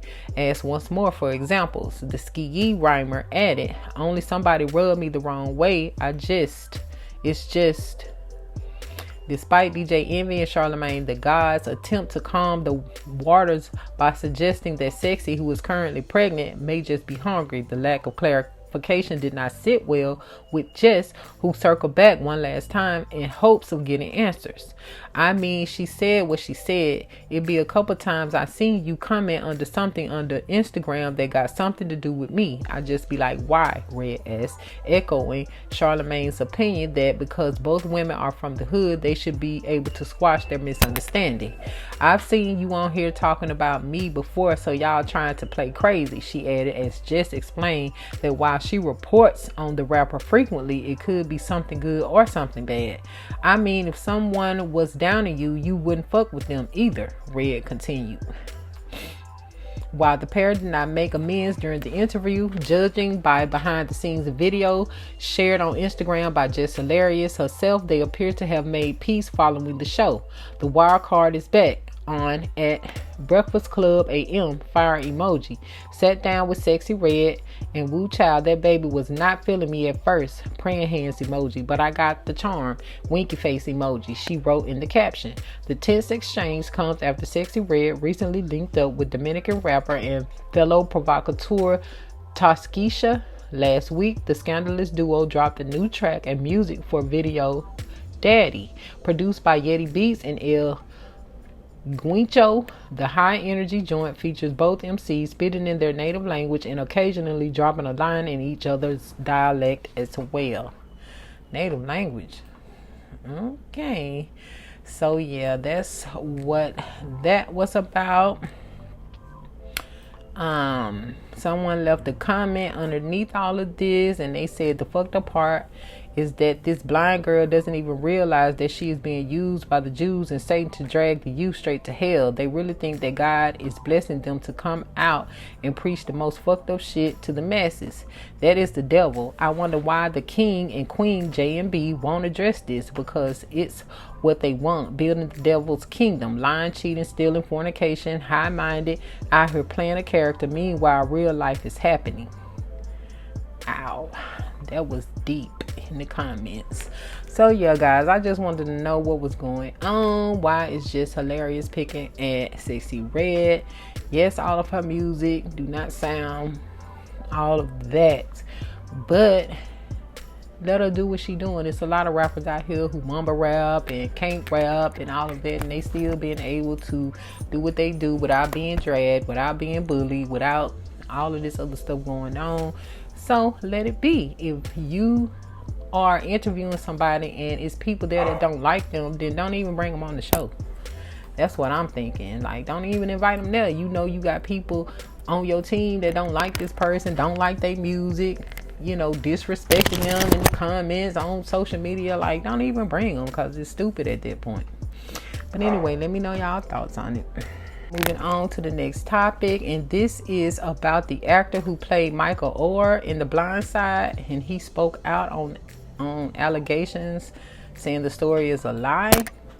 And this comes from localmemphis.com, and it says, actor who played Michael Oher in The Blind Side speaks out on allegations the story is a lie.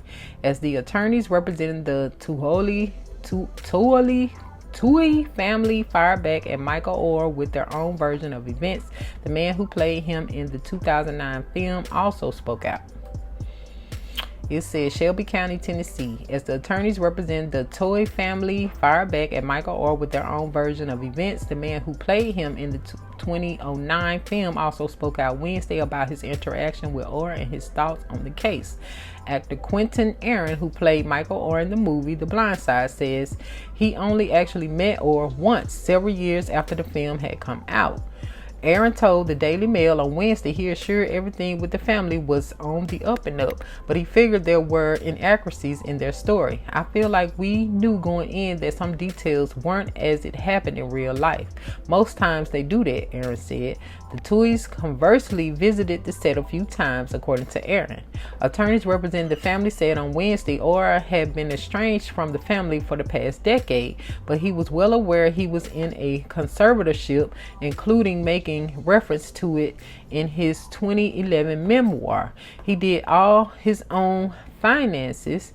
He entered his own contracts. He had his own agents. Frankly, no one thought about it. The tours have said on record more than once since this started, they'll be glad to enter whatever they want to terminate the conservatorship, attorney Brander Fishman said. They added, or had received a roughly $100,000 share from the profits of the movie, exactly the same as every other member of the family. Michael got every dime he had coming, Fishman said. Oher was limited by NCAA rules at the time, preventing him from making money on the film based on his life. Aaron thinks that may have made the difference, he told the Daily Mail. The way to prevent something like this from happening again, I think, is that all parties that are relevant to the story need to be involved in the making of the story from beginning to finish. The attorneys for Tui family says Oher was initially placed into the conservatorship in the first place in order to allow him to play for Ole Miss. As the Tuis was official boosters of the school, he needed to be in the family in order to abide by NCAA guidelines. Well, the reason why I wanted an update on that is because I heard that dude was saying, the actual dude said that he was not adopted by these people. They did not pay him any money. It was a whole bunch of pack of lies going on, and they basically just robbed him and lied like they were his guardians and all of that, just to take all of his money. So yeah, anywho, let me know y'all thoughts on that. And with a situation like that, it seems like there's always something fishy going on, if you catch my drift. The next topic is on Jocelyn Hernandez. You know, a while back, Jocelyn was on I think she was at a fight. What's his name? Yeah, I think it was the Mayweather fight, and she ended up jumping on one of the girls from Jocelyn's cabaret. That whole incident that went on behind the scenes. Well, this is an update on what happened after she was arrested, I think. So let's get into it so we can see what's going on. And this is from local10.com. It says reality TV star Jocelyn Hernandez facing felony charges after arrest at FLA Live Arena or Florida Live Arena. Body cam footage appears to show Hernandez resisting arrest, yelling obscenities at officers. And this is from Fort Lauderdale, Florida. Reality TV star Jocelyn Hernandez is facing more charges after her arrest this summer at the Florida Live Arena in Sunrise. Hernandez, 36, is charged with 2 felony counts of battery on a law enforcement officer. She appeared in court Thursday for her arraignment. Hernandez's initial arrest on June 12th came after she got into a brawl with fellow reality TV personality Big Lex following the shortened fight between Floyd Mayweather and John Gotti III. Cell phone video shows Hernandez putting Lex, 26, whose top became undone during the melee, in a headlock and beating on her before 2 men separated them. "Hey man, somebody stop that S," a man filming yells out. "Hey, stop that girl, man, she's killing that girl." Hernandez previously starred on Love and Hip Hop Atlanta and Jocelyn's Cabaret, which also featured Lex. According to TMZ, Hernandez didn't stop her attack at Lex, but appeared to throw punches at random people, including at men. At one point, an unknown woman threw a drink in Hernandez's direction, but then got chased out of the building. The body cam footage shows Hernandez continuing her tirade against responding Sunrise police officers, telling them, "I don't want no white man touching me." As Hernandez appears to resist arrest, multiple officers take her to the floor and handcuff her. "You blank blank blank, you gay blank blank, you gay blank." Hernandez is heard yelling to the officers, "If you kill me, you're all gonna die." The video shows officers escorting Hernandez out of the arena, but she appears to tense up, leading them to pick her up and carry her to the parking garage. "Tell your black mama I said it, you blank." Hernandez is heard shouting at a black police officer who was among those to carry her out of the building. "How dare you? How dare you treat me like that in front of these white blanks?" In addition to the new charges, Hernandez also faces charges of battery, trespassing, and resisting officer with violence. According to court records from the Broward Clerk of Courts, Hernandez has agreed to enter a standard pre-trial release program.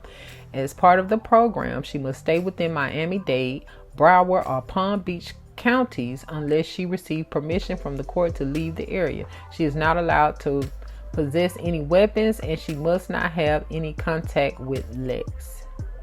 So yeah, she ended up catching more charges after that fight. I don't know if people knew that she did get charged for what was going on with the officers. So let's get into some of these comments people left. Someone said, "She's a 36-year-old woman acting like this. She's a disgusting racist piece of trash. You're a reality TV star, not some Hollywood megastar. You look so incredibly classless. Obviously, you have no shame and weren't raised right. How dare you talk to anyone the way you did? This is the kind of poop officers have to deal with on a daily. I'm glad you showed your true classless colors. You truly are a sick, twisted, ignorant person." The next one says, "Savage, what is her problem?" The next one says, "Maybe team owner for the NFL."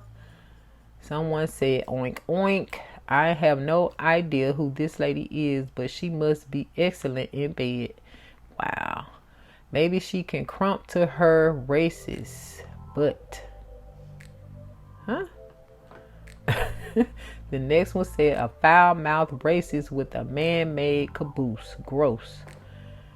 Someone said Cray Cray needs some meds. Don't understand why this low-life piece of trash thinks she's better than the cops. Try that racist rant in prison and see what happens. And someone said, why didn't she try this with Tommy? Ooh. Wow. So yeah, guys, that's that on that. Let me know what your thoughts are. So the next topic is, I think someone asked Trina, who did she think the queen of rap was? And she said Beyonce, obviously throwing shade at Nicki for their past beef about a song and video and all of that. So this news is coming from Newsweek.com. And it says Beyonce was called the queen of rap and the internet lost it. So it said a war of words has broken out over who reigns supreme in the world of female rappers. It all started when rapper Trina declared Beyonce was the queen of rap during an interview at the One Music Festival in October, but went viral when recently shared on social media. Yeah, Beyonce, Trina answered when asked who she thought was the best female rapper of all time. Cause she's like the #1 female rapper when she does rap. When you hear her do a song and it's rapping involved, it's just like, oh my God, it's more inspiration. Trina added she named Beyonce for her answer because she helped open the door for other women in the rap world and how she branched out creatively. Beyonce has rapped on a number of songs over the years, including 8-ish, Upgrade You, the Grammy Award-winning collaboration with Megan Thee Stallion, Savage, and the Flawless remix with fellow rapper Nicki Minaj, who she has worked with several times. However, Minaj's fans, known as the Barbs, were not happy with Trina's response and said so online, with many arguing Beyonce was a singer first and foremost. The funny part about that Trina interview is not the Beyonce opening doors comments, it's the fact that Trina has been in the game for 20 plus years and couldn't even say her own name, wrote one person on X, formerly known as Twitter. Another added, Trina's still mad at Nicki because she wouldn't pay for her last album's entire rollout like it was her own. Like, what do you mean Beyonce opened doors for female rap? LMFAOOOOOO. And the third commented, Trina did exactly what I said she would. Y'all can cry, be and moan all day. She's still gonna feel how she feels. Nicki will still be the queen of rap and Beyonce will still be the first lady of music. The world keeps spinning. Carry on. But one musician agreed with Trina's take. Put some respect on rap Beyonce. Trina knew what she was talking about. We just discredit the rapper Beyonce oh gosh. 1 second, y'all, on my screen. Potentially can be because she's literally just playing with it when she does it, but could step up toe to toe with some of your faves if she wanted. PJ posted on X. Trina was having none of the criticism and labeled the trolls as dusty ABs on her Instagram stories and later doubled down on her opinion in a lengthy post.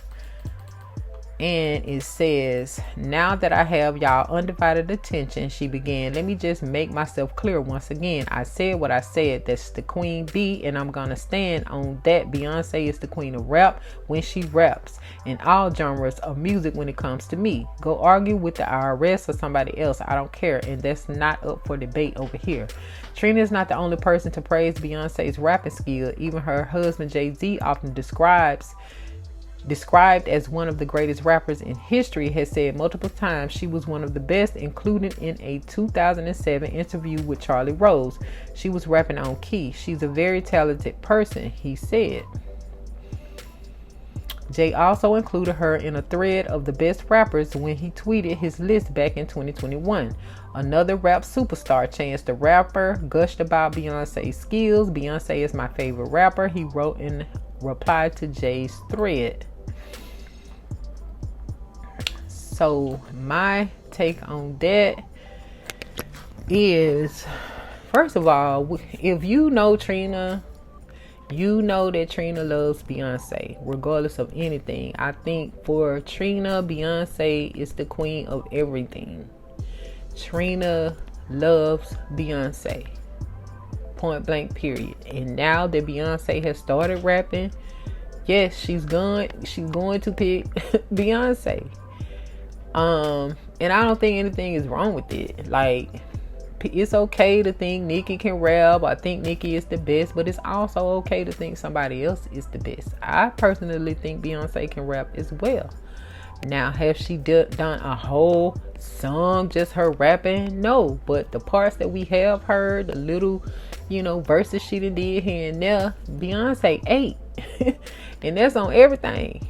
So I don't disagree with Trina, but I can't say that I fully agree with Trina, but I know where Trina is coming from. It's not trying to take any digs at anyone else. Trina just loves Beyonce. She always has. Especially since Beyonce has gone off on this solo career. So yeah, if you know Trina, then you know. So everybody don't have to kiss Nicki butt. And it just is what it is. Yes, she's talented. So is Beyonce. So is a few other female rappers. And what? Anyway, let me know what y'all think about Trina saying what she said. And I'm glad she wasn't afraid to come back and stand on what she said. And also, somebody else that I think people sleep on too is Remy Ma. Remy Ma actually can rap. Now, I don't like a lot of the things that Remy Ma has been accused of lately. This whole Papoose situation, but that girl can literally rap, and it just is what it is. I think she's a better rapper than Nicki, if you ask me, my opinion. So anyway, moving along. The next topic is on TD Jakes. Now, since this whole Cassie thing came out with Diddy and all of that, it's been some type of information that hit the airwaves about TD Jakes, the bishop, and how him and Diddy used to party and all of this, and how TD Jakes was a power bottom, and he's apparently allegedly bisexual, and he's always at Diddy's parties and all of that. So we're gonna find out what his response was according to this article. So this is from complex.com, and it says Bishop TD Jakes appears to address alleged ties to Diddy. I know who I am. A spokesperson for the bishop released a statement last week that called the allegations false. Now, it said Bishop TD Jakes appears to have responded to unsubstantiated speculation about his ties to Diddy. During a recent service at his church that was streamed on YouTube, Jakes used his sermon to seemingly clear the air over the allegations, which he deemed completely false.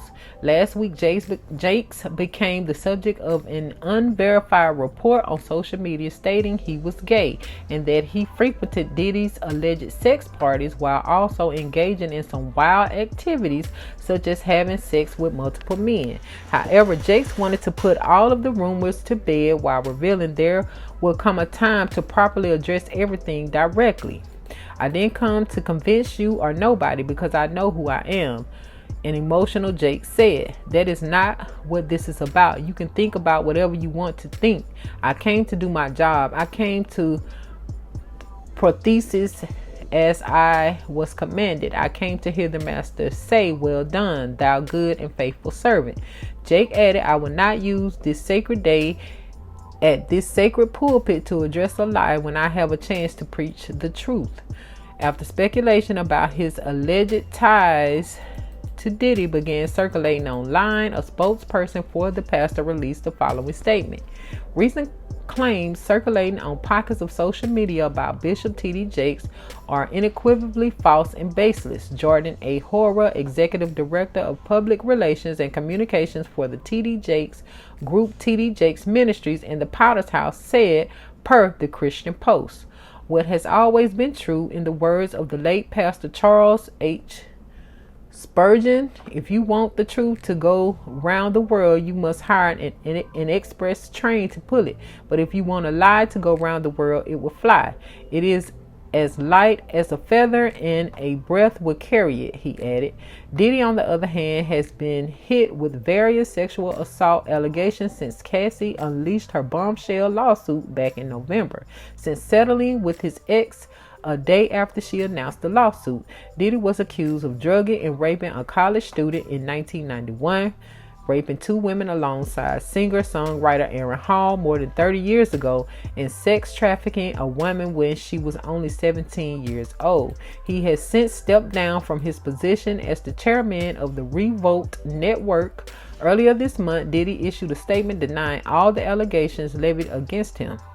Enough is enough. For the last couple of weeks, I have sat silently and watched people try to assassinate my character, destroy my reputation and my legacy, he said. Sickening allegations have been made against me by individuals looking for a quick payday. Let me be absolutely clear. I did not do any of the awful things being alleged. I will fight for my name, my family, and for the truth. So, yeah, that's what TD Jake said, pretty much saying that he wasn't going to address any of that while he could be preaching, and saying that it was all lies.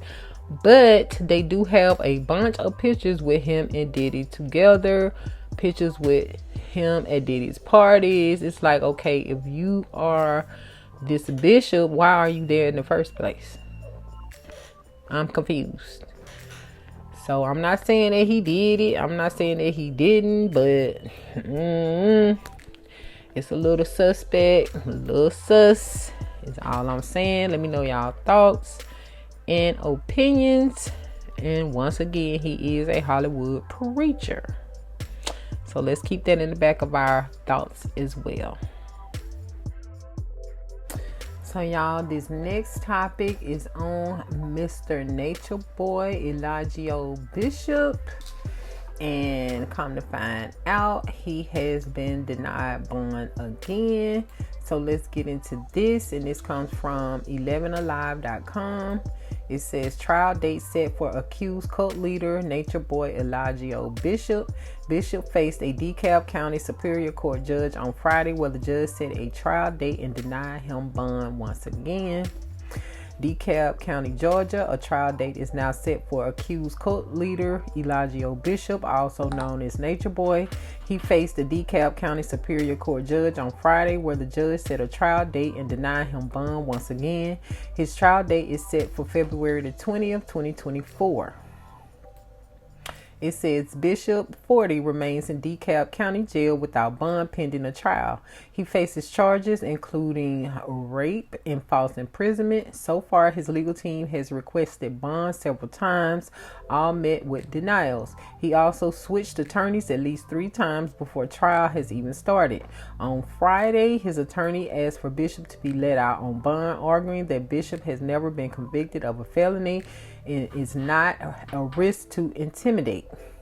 It can easily be trialed in a week, his attorney said. I know people who have been in custody longer than Mr. Bishop. I know that's part of the court's consideration. Let's work off the fact that he's been in custody for nearly 2 years. The state disagrees, saying he's a flight risk as he's been deported from several Central American countries and has a small criminal history in Hawaii, adding that they believe he's at risk of intimidating witnesses, primarily victims. After Mr. Bishop was arrested, many of the witnesses to his events left the state of Georgia and are now residing across the country. We'll need time in order to possibly use compulsory process to have those individuals appear, the attorney representing the state said in court Friday. 11 Alive reached out to his supporters and former supporters Friday morning. A woman who claims to be one of his former cult members and did not want to be named out of safety concerns said that after Bishop's arrest, she's been trying to move forward. I don't really follow up on that, but he's going to get his justice, she said. I pray he gets the help he needs. Bishop could be heard saying, "This is crazy," as he walked out of the courtroom where none of his supporters, who tend to be at all hearings, could be seen. He had tens of thousands of followers on Instagram and YouTube accounts that referred to him as the Three God. He projected a messianic self-image as the leader of the Carbonation Group before he was arrested on rape and abuse allegations in 2022. His videos and sermons portray him as a godlike figure, and he said in one message after his arrest, "They want to crucify me. They want me dead. There's hate that surrounds me. You can feel it. Just like any other prophet. Only me. I'm the return of the Christ." He was arrested after a former member of the cult who identified herself as his girlfriend said he posted revenge porn because she left him. Police reports detailed that the woman told police that she had joined a sex cult in which her boyfriend is the leader, and that she did live together with Mr. Bishop, and he has posted sexually explicit videos of her and him without her consent on Twitter, now the social media platform X. Both his wife and another former cult member later told 11 Alive he had sexually and emotionally abused them. So this is excuse me, y'all, my bad. Developments in Nature Boy Elijah Bishop's rape, false imprisonment case in DeKalb County. Early June 2023, judge denies bond for Bishop again. The judge also denied his motion to file out of time demand for a speedy trial, as it had yet been a year since his indictment. The court asked the state to work hastily to prepare this case for trial, as the court intends to bring the case to trial as soon as practicable. June 29, 2023, pre-trial hearing. July 27, 2023, another motion on Bishop's behalf to withdraw his attorney. November 3rd, 2023, trial date set for February 2024. During a motions hearing, bond was denied again.